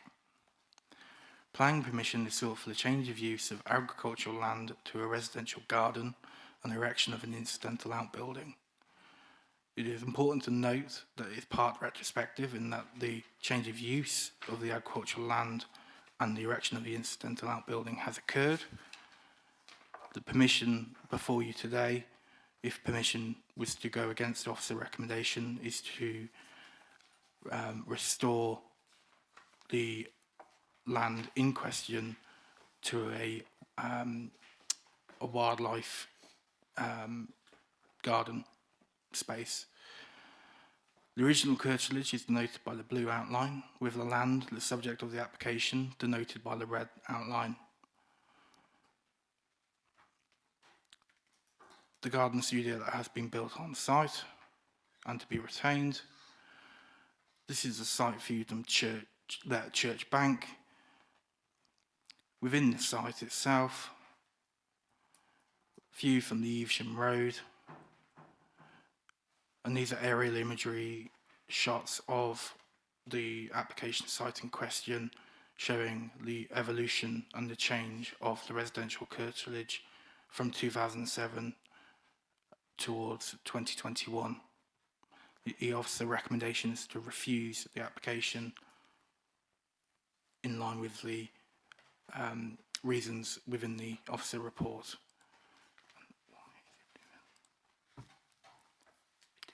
Thank you very much, Ryan. Thank you, Chairman. Okay, we'll move on then to our first speaker, who is agent for the applicant, Chris Moore. Mr. Chris Moore, good evening. Yes, so you've got 3 minutes. I have to give you a 30-second warning.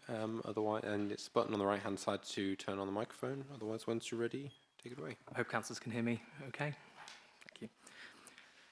Good evening, Chairman and councillors. And my name is Chris Moore. I'm the planning agent speaking on behalf of the applicant. Put simply, planning permission is being sought to transform a small parcel of land into a garden and to provide a small incidental outbuilding. It's important to note that the land in question has already been used as a residential garden for over 10 years by previous owners. The application before you is submitted by the current owners in the intention to regularise it and work proactively with the council. Contextually, much has changed in the immediate area. The neighbouring field is now home to an established planted woodland by the Heart of England forest. Therefore, the proposed site is now an awkward wedge of no man's land between the existing home and the woodland, unsuitable for its former agricultural activity because of the size and location. For example, it does not have its own means of access. It is likely that if planning permission were not granted, this land would be left poor and unmanaged. We have worked proactively with the Council throughout the application and welcome that officers recognise that the proposed site would not result in harm to neighbouring amenities or the local highway, and that it would also provide ecological and social benefits. The proposed outbuilding is also recognised as being muted, modest in size, and obscured from public view. No statutory consultees have also objected to the application. Regrettably, the Council has presented that the proposal conflicts, in their view, with policy AS10. However, this policy does not prohibit garden extensions, and the applicant has evidenced this through local precedent as part of their submission, demonstrating that garden extensions have been accepted under this policy before. We fear in this instance that unfortunately this policy has now been applied bluntly and inconsistently with the evidence provided. Considering the planning benefits, the proposed size of the garden will be well proportioned to the family home and garden sizes from neighbours, thereby responding positively to the local character. For a family-sized home, the provision of an adequately sized garden is often vital to the well-being of existing and future occupiers, providing long-term social benefits. In terms of the environmental benefits, the proposal will provide several areas of biodiversity net gain to the benefit of local wildlife, including wildflower planting, additional native hedgerows, a pond, log piles, and a new wildlife habitat and corridor. A small orchard is also proposed to complement the existing neighbouring woodland. The design of the garden has been prepared by a local landscape architect, thereby ensuring native plant species are used, enhancing the existing neighbouring habitats.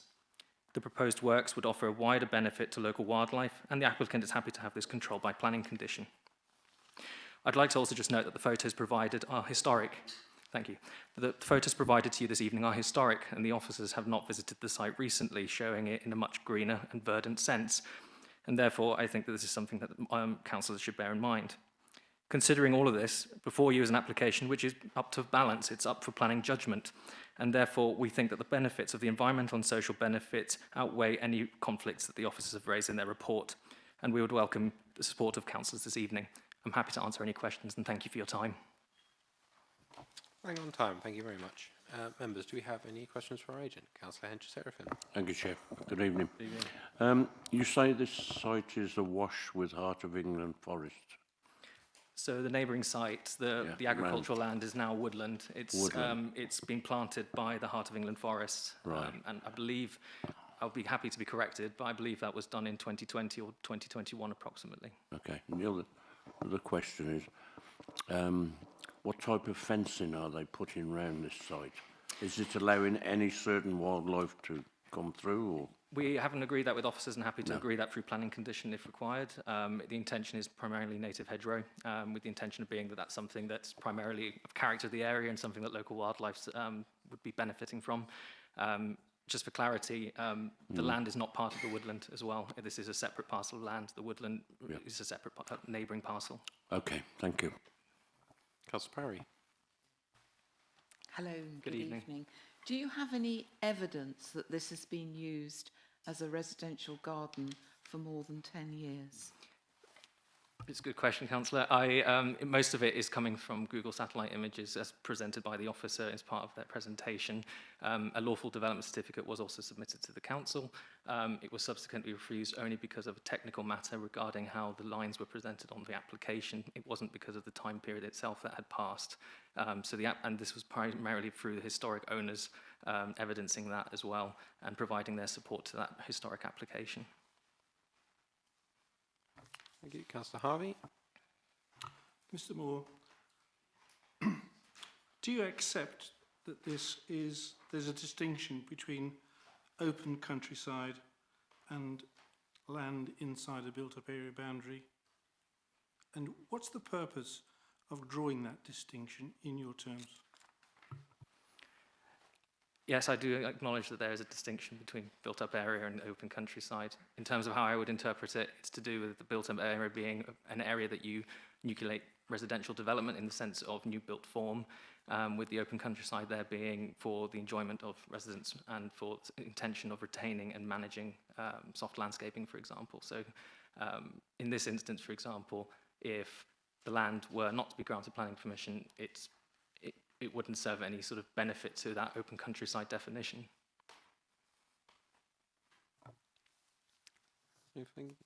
Any further questions from our speaker? No, in which case, thank you very much. Thank you. We'll move on then to our final speaker, Ward Member Councillor Pertigala. Good evening, Councillor. You've got 5 minutes. Happy to give you a 30-second warning. And otherwise, take it away. Yes, good evening, members. So before I start, just a couple of corrections in relation to the report. The report says that there are 2 letters of objection. Actually, there is only 1 letter of objection. And the land adjacent to the site is newly planted woodland with meadows as well, that's parts of meadows, and not agricultural farming land anymore. And it's not the Woodland Trust, it's the Heart of England Forest. So just wanted to clarify that. So the landing case, as we heard, is being used as a garden for over 10 years by the previous owners. And so the application for the use as garden is not a sudden change because it's been unchanged for the 10 years. However, as part of this application, it is intended that a new landscaping scheme would be implemented to restore the land predominantly to a residential and wildlife garden, with a large part set aside as a wildlife meadow to include a vegetable patch, tree planting, and wildlife pond, as you can see on your screen. The proposals are therefore for a wildlife-friendly garden, which would enhance the current setting and add to the landscape in line with policies CS5, landscape, and CS6, natural environment. And these proposals incorporate this triangle of technically what is still agricultural land, but is the proposed gardens will incorporate tree planting, and so for blending with these current surroundings, which is the kind of forestry land that we now have. It will also it will be an improvement, offer an improvement, and create a green corridor for the wildlife in the locality. And it will blend, as I said, with the woodland planting by the Heart of England Forest. Indeed, the garden proposals will be mainly for trees, which is complementary to its surrounding area. So there is no encroachment on open countryside or jarring with farming or agricultural land, because the locality does not have an agricultural appearance anymore and is privately owned forestry planted land.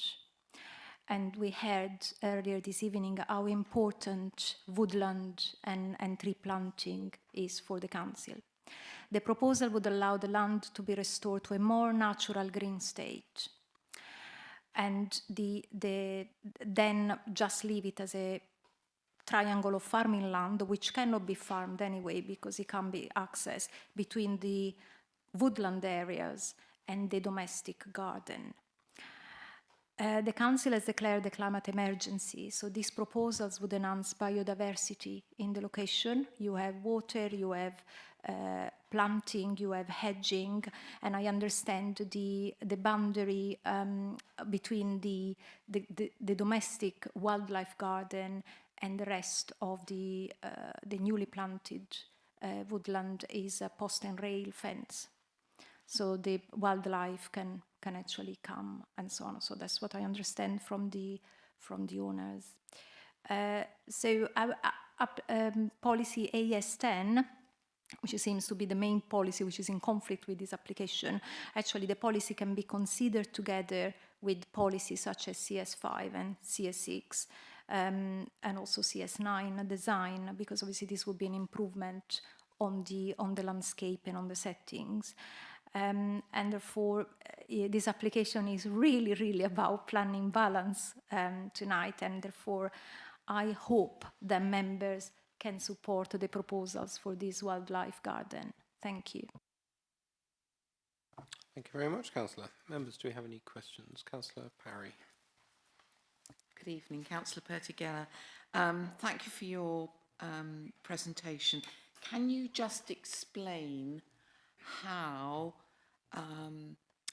a residential garden like this would be more beneficial to the wildlife than what is currently there at the moment, which you made reference to?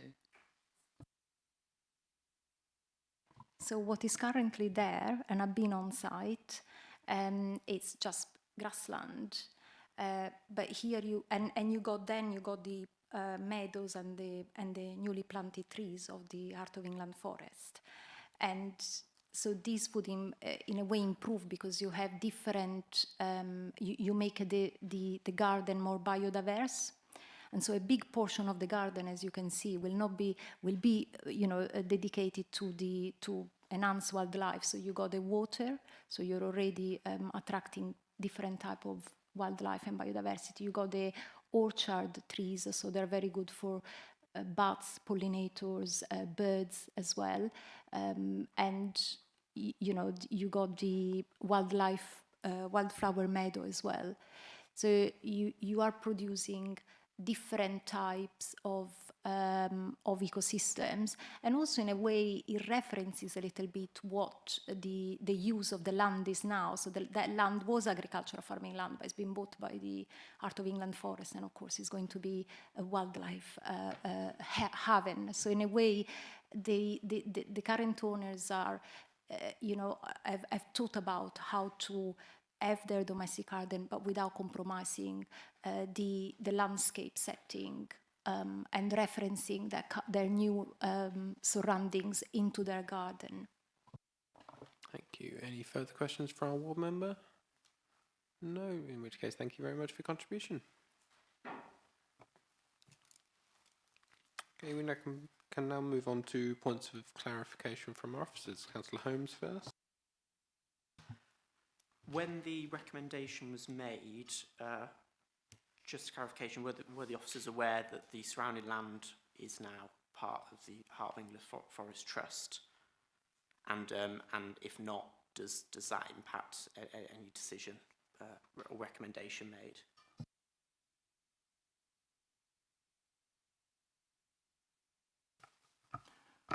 During the course of the application, I was made aware by the ward member of that change from agricultural to the Heart of England forest, with a new forest being planted. I think the other side of that question is, does it make a difference? It's still in the open countryside. It still amounts to an encroachment into the open countryside of a domestic residential use.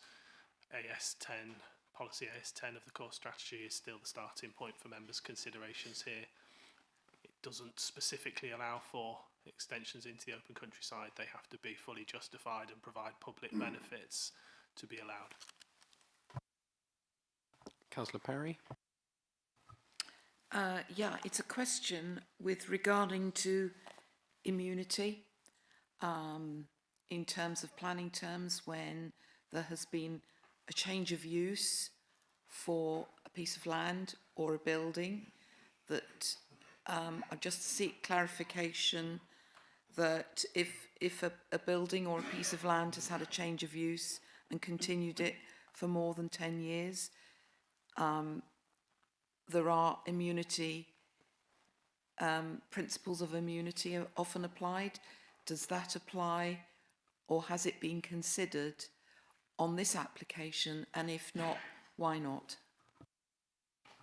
Thank you, Councillor Parry. I would like to clarify 2 points. Information that the ward member and the planning agent has said. On the planning record available on e-planning, the LDE was not refused on a technical matter. It was refused on regard that the change of use could not be proved to have been in use for 10 years. And that was down that there had been an unauthorised mixed use on the site, which voided the proving of the 10-year, which is a mix of landscape business being run from the site and an element of domestic curtilage, which is also the subject of a live enforcement case at this moment in time. Thank you. Any further points of clarification? Councillor Littlewood. Thank you, Chair. A note on page 72 of your report that officers consider that despite its triangular plot of at 465 cubic. It says say cubic meters there. I think it must mean square meters. That there's a reasonable and ample amount of amenity land for the property as it stands. I have two questions really, but the first one is, what is considered to be an acceptable area of amenity for a property of this size? Thank you, Councillor Littlewood.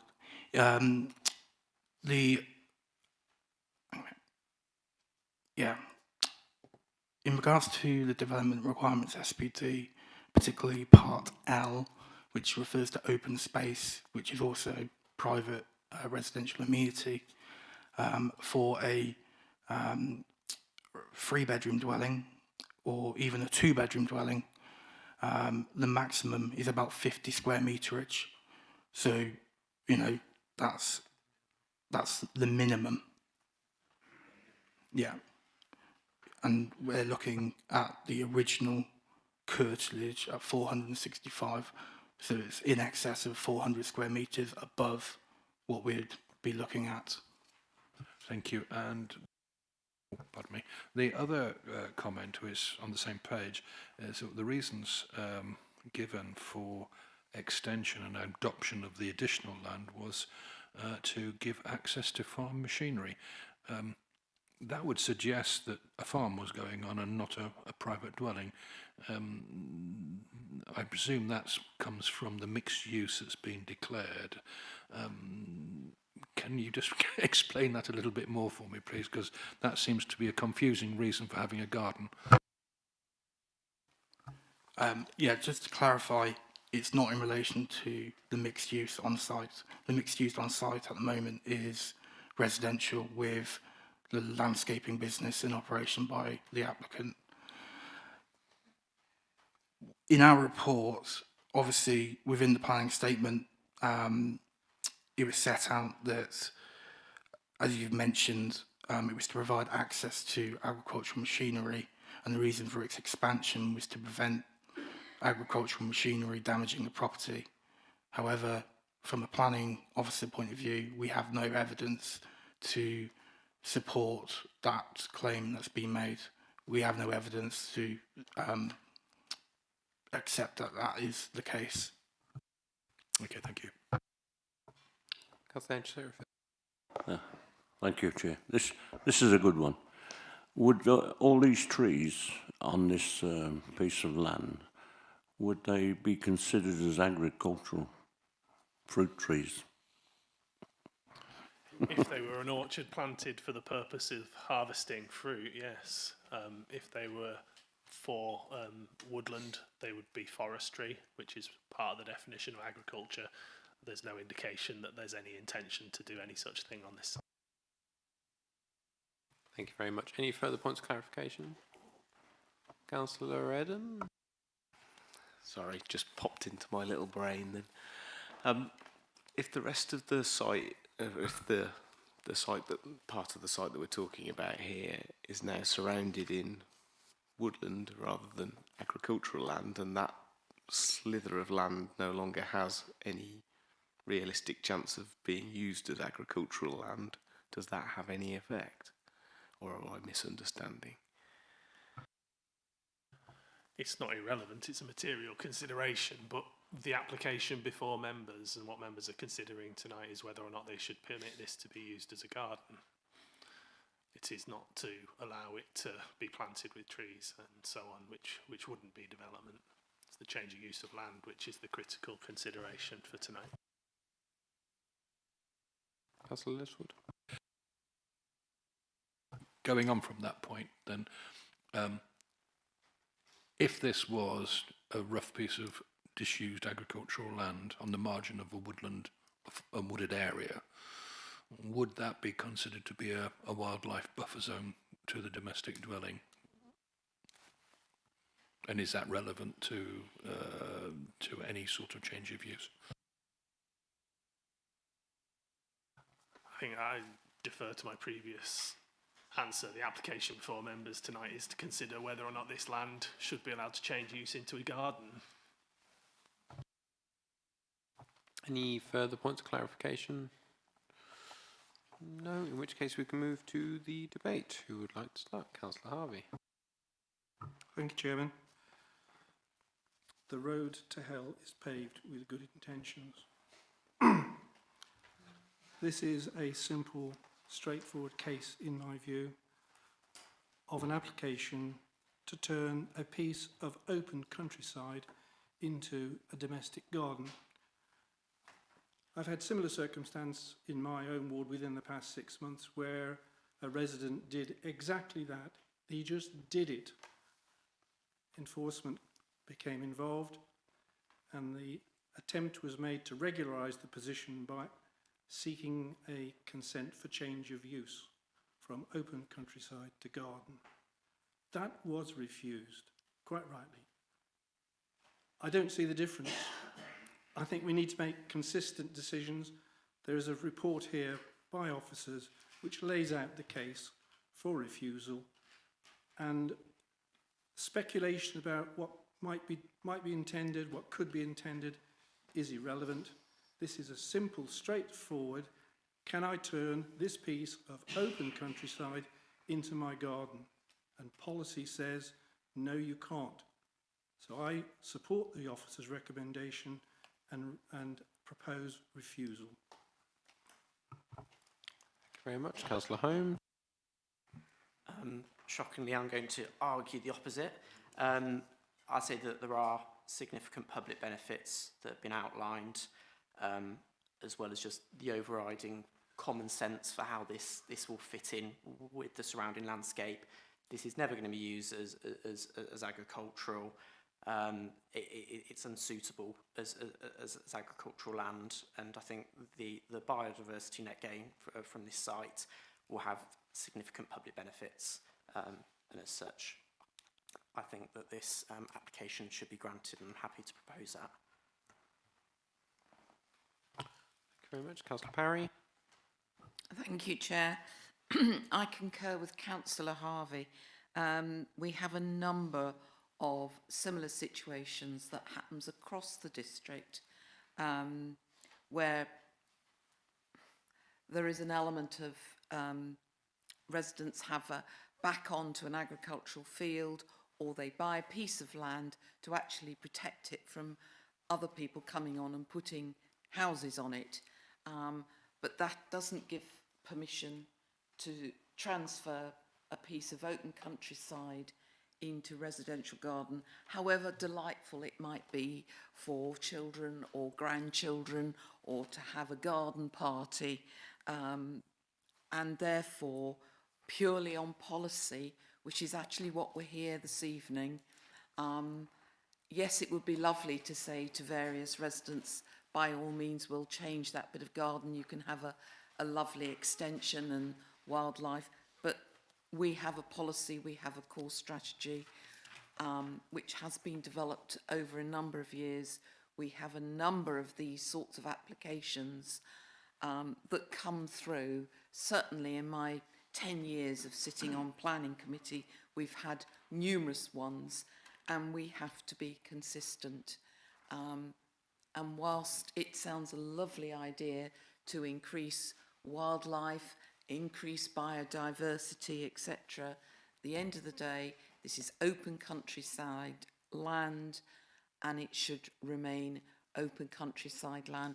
The property that is sitting on the plot has it's a sufficient size plot as detailed in the report, and therefore I must go in accordance with material planning and policy recommendations to second Councillor Harvey's proposal. Thank you, Chair. Thank you very much. Councillor Hench-Seraphin. Thank you, Chair. I think if this came forward where there was no forest, Heart of England forest around it, I would be against it. But there is really, it's going to become a plot of land which won't do anything. And if they're planting that many fruit trees and natural hedges, then I can see only a benefit, especially for wildlife. Thank you. Thank you very much. Anyone else want to contribute to the debate? No? Okay, no, thank you very much, everyone. We've got a proposal to refuse in line with the officer's recommendation. Can I see all those in favour, please? 5. And against? 6. How many are we? Are there any abstentions? No, I don't think so. Okay, so in which case that proposal falls. I'll double check my procedures on this one. Yes, I was going to say we have got an alternative motion, but it has not been seconded, in which case...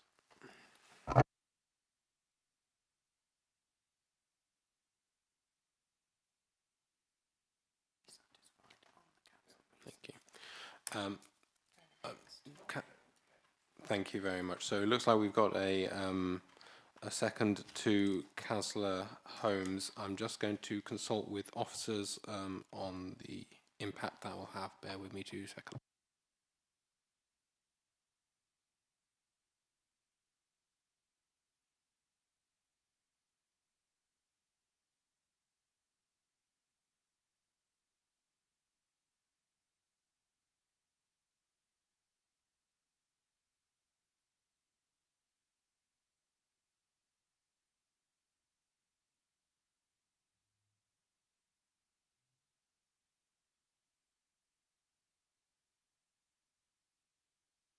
Thank you, the Chair. Just to take the opportunity to clarify the reasons for overturning.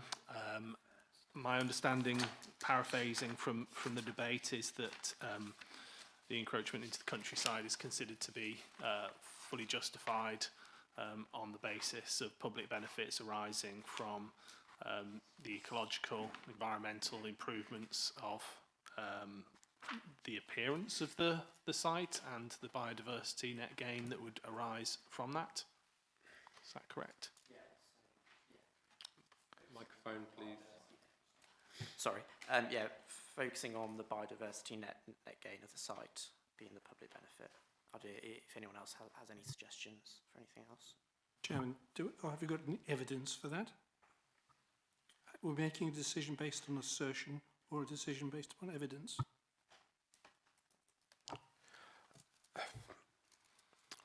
With regards to the requirements for this, I mean, I think we have to look at adequate conditions to try and achieve that. The one point I will point out at this juncture is all of the discussion to this point has addressed the first reason for refusal. We have got 2 reasons for refusal within the officer's report.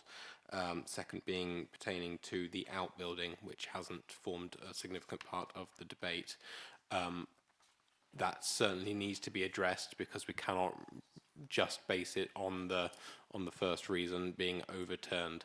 So I'm happy to again consult with officers to ensure that we can reasonably condition the net gain we would be looking for. If I have their assurances, then that is potentially the first item ticked off. We do need to address both points though. Councillor Holmes, then I'll go back to officers. Yeah, so with reference to the outbuilding, where in the report it says the outbuilding has a harmful visual impact on the character and of the existing property and wider street scene, I think we can simply say it doesn't from the view of it, and I think we as a committee can take the point of view that it doesn't have a negative impact on the character. I'll go to Councillor Henry-Serafin. Yeah. Would it be possible to alter the landscaping on that piece of land, that there will be no pathways, it would be all natural land, grass and whatever? I will go to our officers in a second, but I do have to remind members we are voting on the application in front of us, and we have to be very clear that we are not here to pick and choose what we like and what we don't like. Ms Jeffries. Regrettably, no. If members were to approve this, they would be approving it as a garden. Disallowing paths across people's gardens would be an unnecessary and unreasonable restriction. If members were content that this could be a garden, then they're content that it could be used for the typical purposes that a garden is used for, such as, decorative paths and other such things. Members would also need, I think appropriately, to consider the range of permitted development rights which might arise if they were to approve this land for garden use. Some of it is very close to the building. Whether it falls within the curtilage of the building is a matter of judgment. There's no strict definition of what's the curtilage, but there could well be permitted development rights in and around this land. The question arose before about how it would be secured for the purposes of biodiversity net gain. Members will be aware that that is a legal consideration now on current planning applications, but isn't a consideration by default on applications made prior to April the 1st. This being a consideration on this application, there needs to be some thought about how that would be either conditioned or achieved on the site. Biodiversity net gain, as a standard rule, a standard condition, seeks to achieve a 10% net gain over the existing use. That's achieved by condition, but in the absence of the law enforcing that on this site, it may well be the case that members consider that a Section 106 would be required to ensure that this delivers what they expect it to deliver, and for an equivalent period of time that current biodiversity net gain legislation does, which is for 30 years.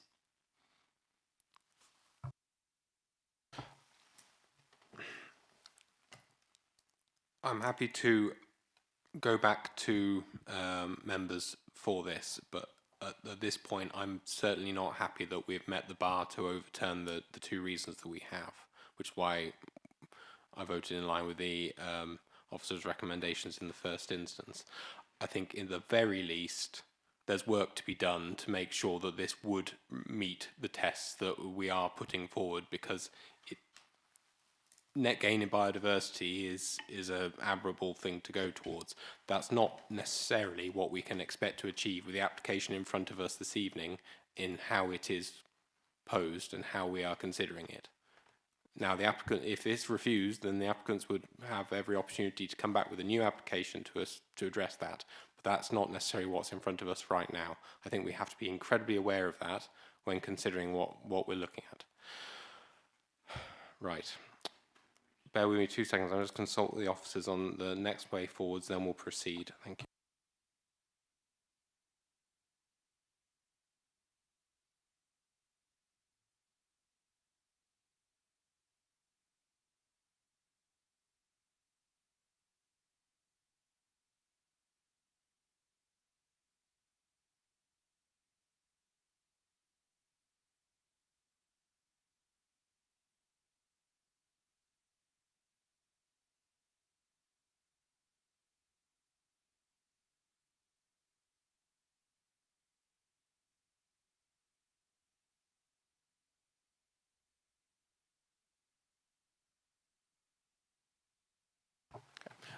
Councillor Holmes, following what we've discussed and the views that officers have expressed, what are you feeling at this point? Are you willing to reconsider your proposal, or if not, we need explicit views, explicit reasons for all the points that have been raised by officers?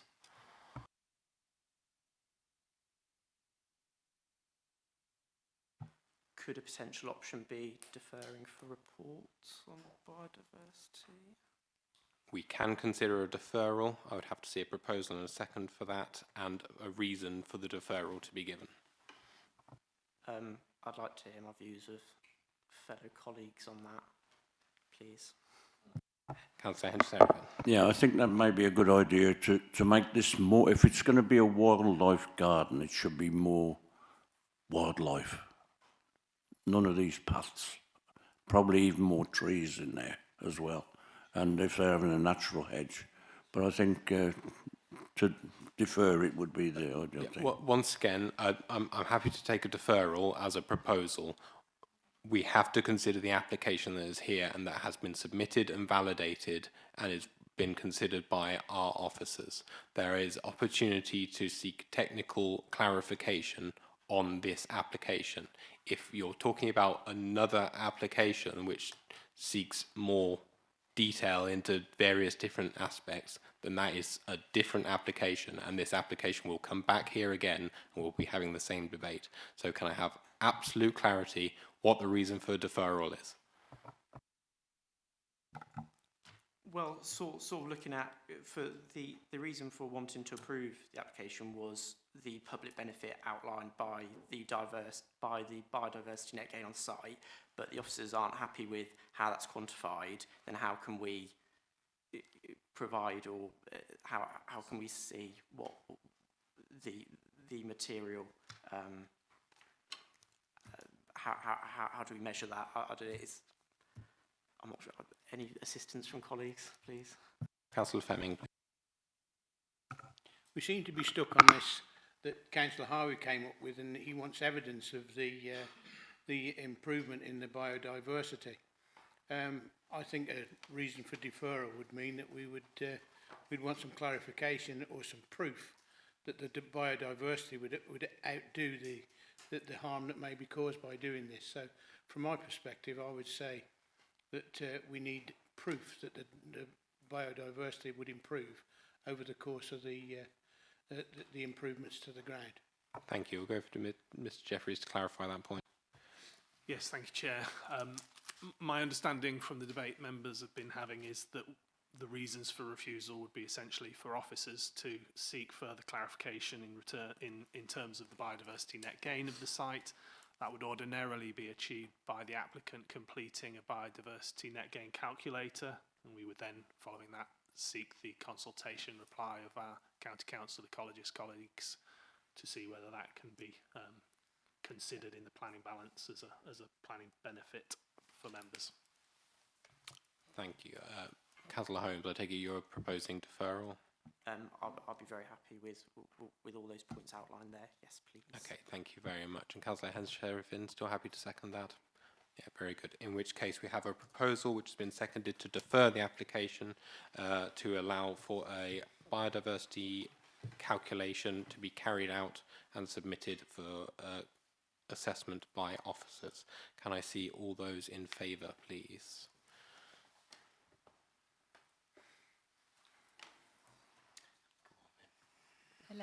Unanimous. Just about got there to a unanimous verdict. Thank you very much, everybody. In which case, committee resolves to defer application 23/03245/FUL. Thank you very much. Sorry, that was the wrong application number. It was 23/03129/FUL. Thank you.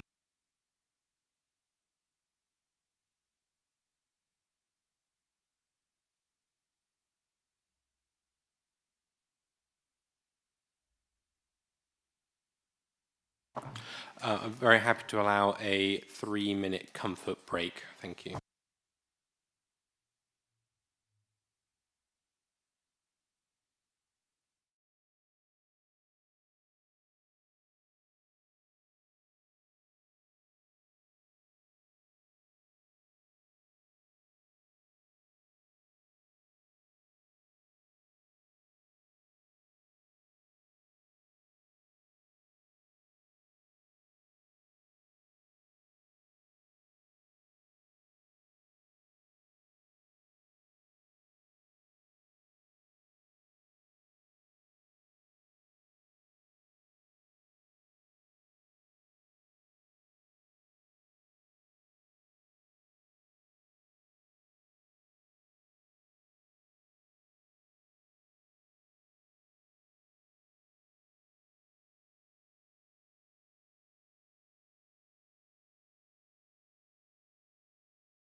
Okay, welcome back everyone. Thank you very much for the members of the public and speakers for bearing with us. I know it's been a long meeting. We're about to move on to our final application of the evening. I think given the time, it's worth reading this statement out now. The meeting is likely to last 3 hours in accordance with with committee procedure rules. The panel must vote to continue. Like I say, we're not quite there yet, but I think it's reasonable to expect that we might. Thank you. All that in mind, are we all happy to exceed the 3 hours to hear the final application? Agreed. Thank you very much. I'll point out as well that the application or item 8, application 23/03245 FUL, 48 Banbury Road, Southam, was withdrawn, which is why we're not hearing it tonight. Which means we're moving on to our final application of the evening, which is 24/00313/FUL Wesley Cottage, Bearley Road at Snitterfield. Our presenting officer is Josh. Sorry, what's your surname, Josh? Josh Cooper. When you're ready, take it away. Thank you, Chair. Good evening, everyone. This application site relates to this application relates to the erection of a 2-storey side extension to a detached dwelling in Snitterfield. The application site falls.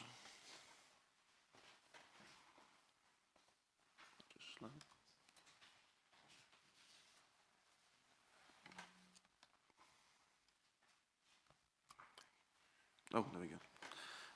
So the application site falls within the Greenbelt Arden Special Landscape Area, Flood Zone 2 and the Snitterfield Conservation Area. The application site boundary is outlined in red. The purple line is the conservation area boundary, the green dotted line is the nearest right-of-way, and the 2 red buildings are listed. Here's a red line outlining the site from an aerial image from Google Earth. These slides show the existing and proposed front and north side elevations. The front of the 2-storey side extension can be seen above the existing single-storey side protrusion on the lower left elevation. This slide shows the existing and proposed rear and south side elevations. The 2-storey side extension places an existing single-storey rear and adopts a subservient gable feature on the rear. This slide shows the proposed floor plan and the proposed site plan. Here are some site photos from the officer's site visit. The map on the little side shows the directions. This is the front of Wesley Cottage. This is looking to the south side of the application property. This is looking to the rear of the application property. And this photo is looking to the rear and the north side of Wesley Cottage, the application property, with the neighbour Monday Cottage located on the left-hand side.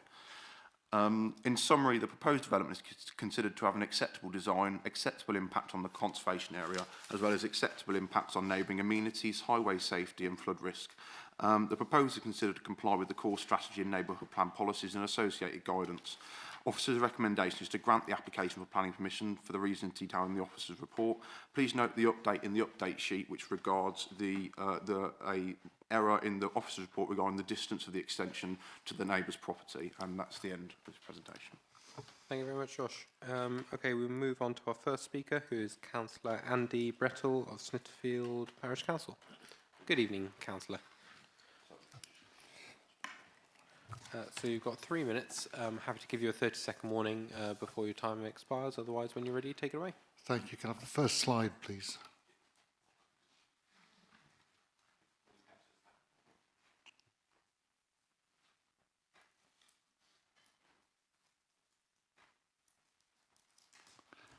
Okay, good evening, and thank you, Chair, thank you, councillors.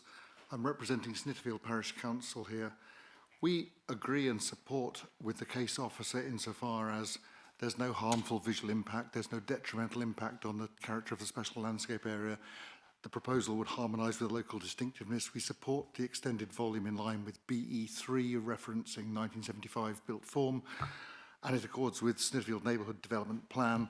The Parish Council are in agreement with Councillor Parker, and our initial objection was to request a specialist survey because without the wisdom of Solomon, I draw your attention to the picture here, which is in the neighbour's kitchen, and then draw your attention to the committee report, which you have in front of you, which states that I consider some light loss will occur, but this is not considered to be at a level to result in harm to the occupants of the neighbour. This is the neighbour's cottage. You know, I was duly diligent as a parish councillor and visited both properties, spoke with both the applicant and the neighbour, and the light that currently is streaming in here, in my opinion, would be lost, and should the proposal go ahead. The committee report states, I consider that the proposal would not unacceptably detract from the neighbouring property by way of overshadowing. Well, the photo demonstrates to me, and what I saw on the day of my visit, that there would be a shadow over this. To my layman's opinion, that is a degree of overshadowing. Referencing other sources of light, the report here states that there are 3 large skylights in a room. There are 3 skylights in the room. To be honest, they're not large. I measured them and they are smaller than the smallest Velux you can now currently buy. They're 48 centimetres or 47 centimetres by 78. They're not large other sources of light in those roof lights. However, it's not my position as a layman to argue about the other sources of light in the room. I'm just here to say we want an objective view as the parish council. We're not planners, but having visited and seen the state of the having seen the state of this kitchen, we thought we'd brokered a compromise with the applicant and the neighbour. The applicant has now chosen to revert to the original, and now again we're requesting a specialist survey because we simply don't have the wisdom of Solomon on this, and we can just see here the light that would be lost if the building were to go ahead as planned. Thank you. Thank you very much. Well, in your time, members, do we have any questions for our parish council? Councillor Harvey. Thank you very much for that. Can you tell me how many windows there are in that room that you've just illustrated? There are 2 windows, to my knowledge, as I recall, on this side, both of which would, have the light coming through them, as you can see. There are 3 at the other end of the garden end of the kitchen. There are these 3 roof lights, which are above French doors and side windows there. So the total number, you can add it up. It's probably in the report. There's from what you've just said, I make that 4 windows and 3 skylights. Yeah, I think that's correct. Thank you. Thank you, Councillor Parry. It's all right, Chair. Clarification that Councillor Harvey has made, that the light, that window there is not the largest window or form of light in the room. Thank you. It's a secondary source of light. Is it a secondary source of light? Secondary, as in there's another window which is larger than this one? Yes, yes, correct. Agreed. Yes, definitely. Okay, thank you for that. Any further questions for our parish council? No, in which case, thank you for your contribution this evening. Thank you very much. Okay, we now move on to our next speakers, who are Bruce and Denise Newsom, neighbours. Good evening. Thank you for bearing with us. So yes, you also have 3 minutes. And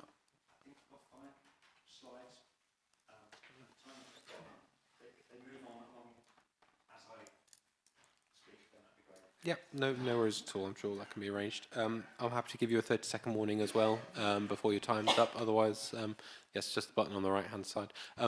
Sorry, I should have asked. How are you planning on splitting your time between the 2 of you? So I'll be speaking, and then Denise is here also to answer questions. No worries if at there all. are any. Okay. When you're ready, take it away. Okay. Oh, I'm on.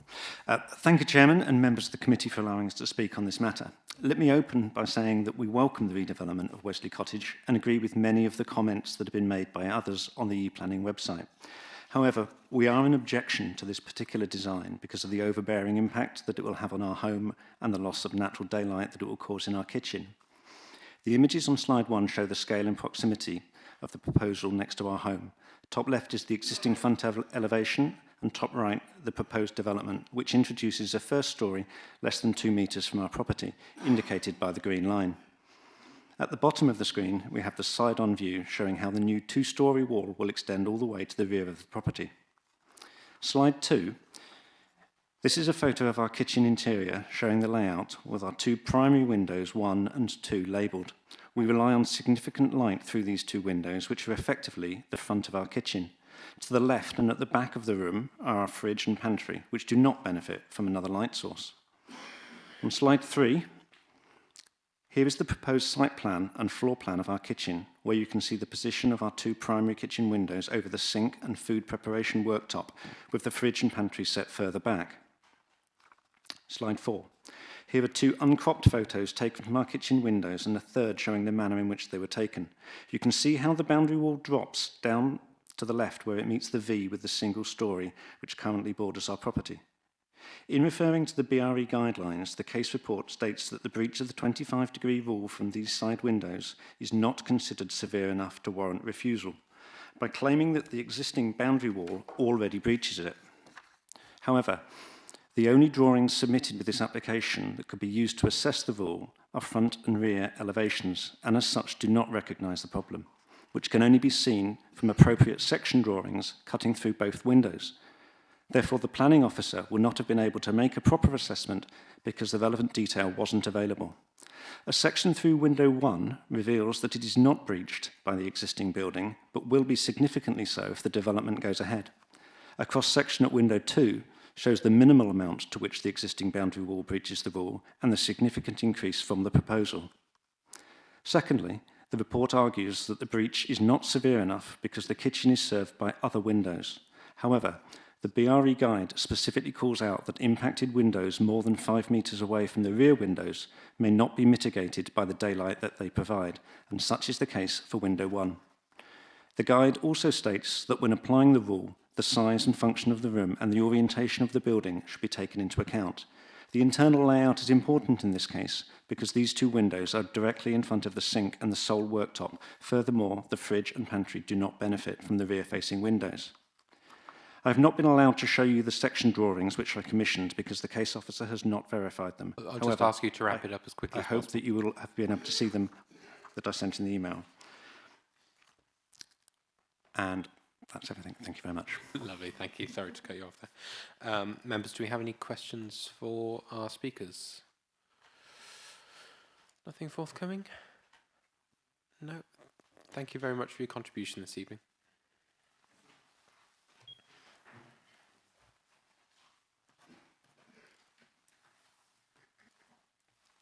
We'll move on to our next speaker then, who is Matthew Thornber. Good evening, applicant for the application. You have 6 minutes. I have to give you a 30-second warning. Otherwise, once you're situated, it's the button on the right-hand side, and you take it away.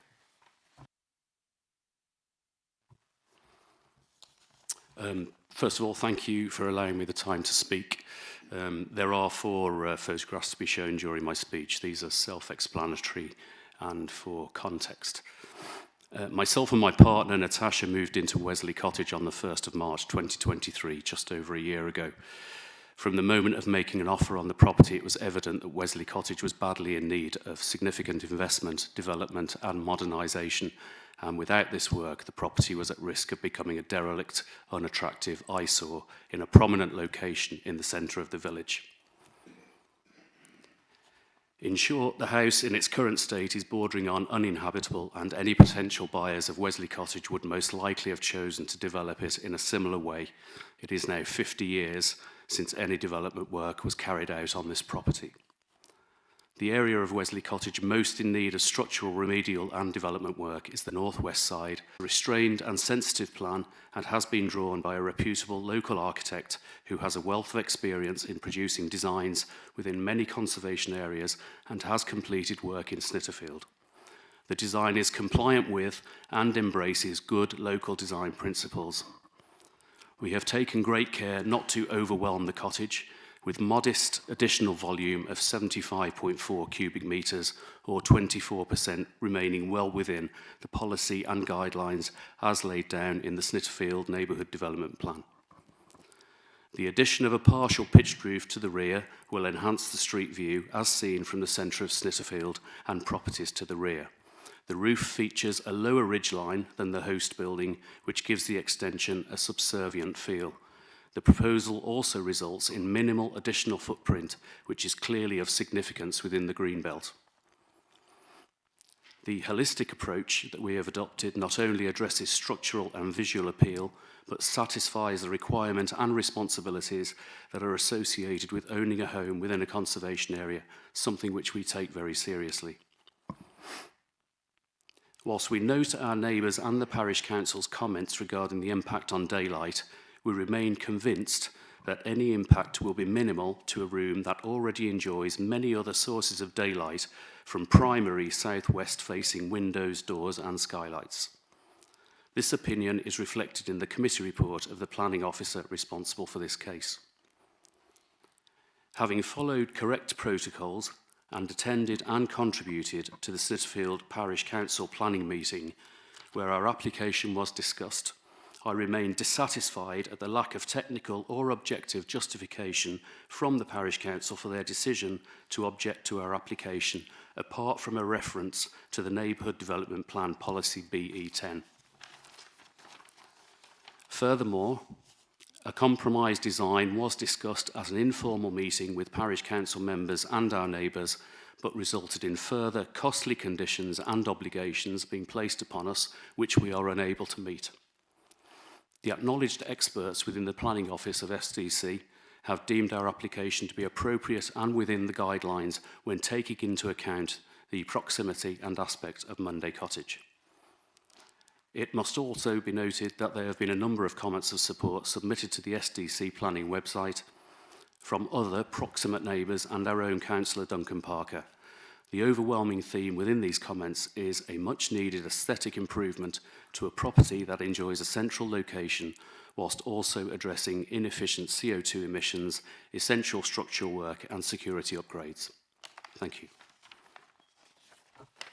Thank you very much. Well within your time. Members, do we have any questions for our speaker? No, nothing forthcoming. In which case, thank you very much for your contribution. We'll move on then to our final speaker of the evening, who is once again Councillor Parker. Good evening, Councillor, once again. And thank you again for bearing with us.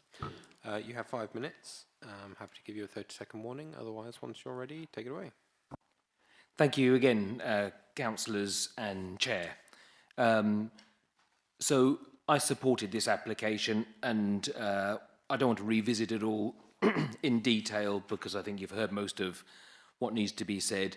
I supported this because the property is in need of significant investment, and the plan that they were putting forward was appropriate in terms of making the property heatable without turning the gas up to 11, and would also sit largely within the existing footprint, and so seemed a reasonable development. The issue tonight, though, we have in front of us is about the impact on the neighbour, Monday Cottage. And so far as I'm concerned, I have taken the view as read from the planning officer, and he says, and I'm going to give another quote within the document, that he suggests that the overbearing nature is not considered severe enough to warrant refusal. And I think all I would ask members this evening to do is just to satisfy themselves that this is the case. Thank you very much. Thank you very much. Members, do we have any questions for our ward member? No, nothing forthcoming, in which case thank you again very much. We can move on then to points of clarification from our officers. Councillor Harvey. Thank you, Chairman. Could I ask the officer if there's anything that Mr. Bruce Newsom put forward in his objection of which you were not aware already? And would you wish to reconsider your recommendation as a result of anything he put to you?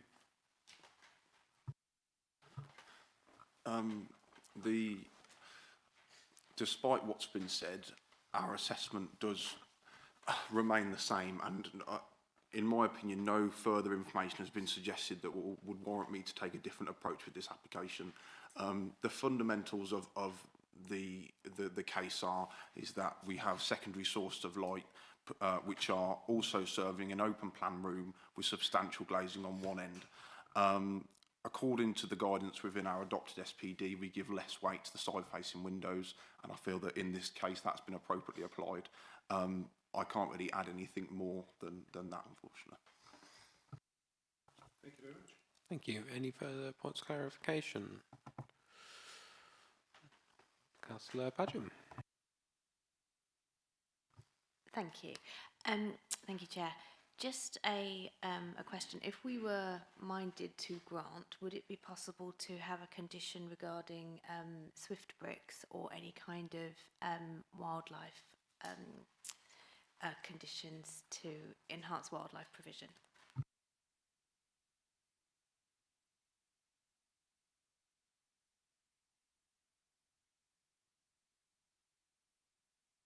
Regrettably, I think it's not within the plans, and therefore it wouldn't be reasonable or necessary in this circumstance to warrant approval. Okay, thank you very much. Any further points of clarification?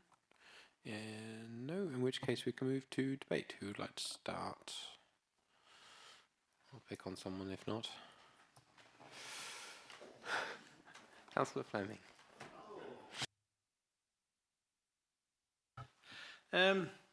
Looking at what's been said and the sort of the objections and whatever else, I don't see any of them are material enough to make me go against the officer's recommendation. Like the officer said, side windows don't have the same priority as front and rear windows. So from that perspective, I have no objection to going along with the officer's recommendation. Is that a proposal? I'll see what the rest say. Very good, thank you very much. Who would like to go next? Councillor Harvey. I agree with that. I propose going along with the officer's recommendation. Thank you very much, Councillor. Councillor Parry next. Delighted to second Councillor Harvey's proposal. Very good. Who would like to go next, contribute to the debate? I'll add at this point my thoughts then. I can see why the neighbours have raised their objections, and I think they've been very diligent in looking at the technical grounds, not just being sort of against it for the sake of it. I do appreciate it's difficult on these sort of cases. I think looking at the extent of the report, it's clearly been addressed that there aren't any material planning grounds to go against the whole application on this basis. And so I'll also be supporting the officer's recommendations. Are there any further contributions to the debate? No, in which case we can move to the vote. We've had a proposal which has been seconded to grant in line with officer's recommendations. Can I see all those in favour, please? Unanimous. In which case, committee resolves to grant application 24/00313/FUL. Move on to a final item on the agenda, urgent business. No urgent business. Very good. In which case, I can close the meeting. Thank you very much, everybody.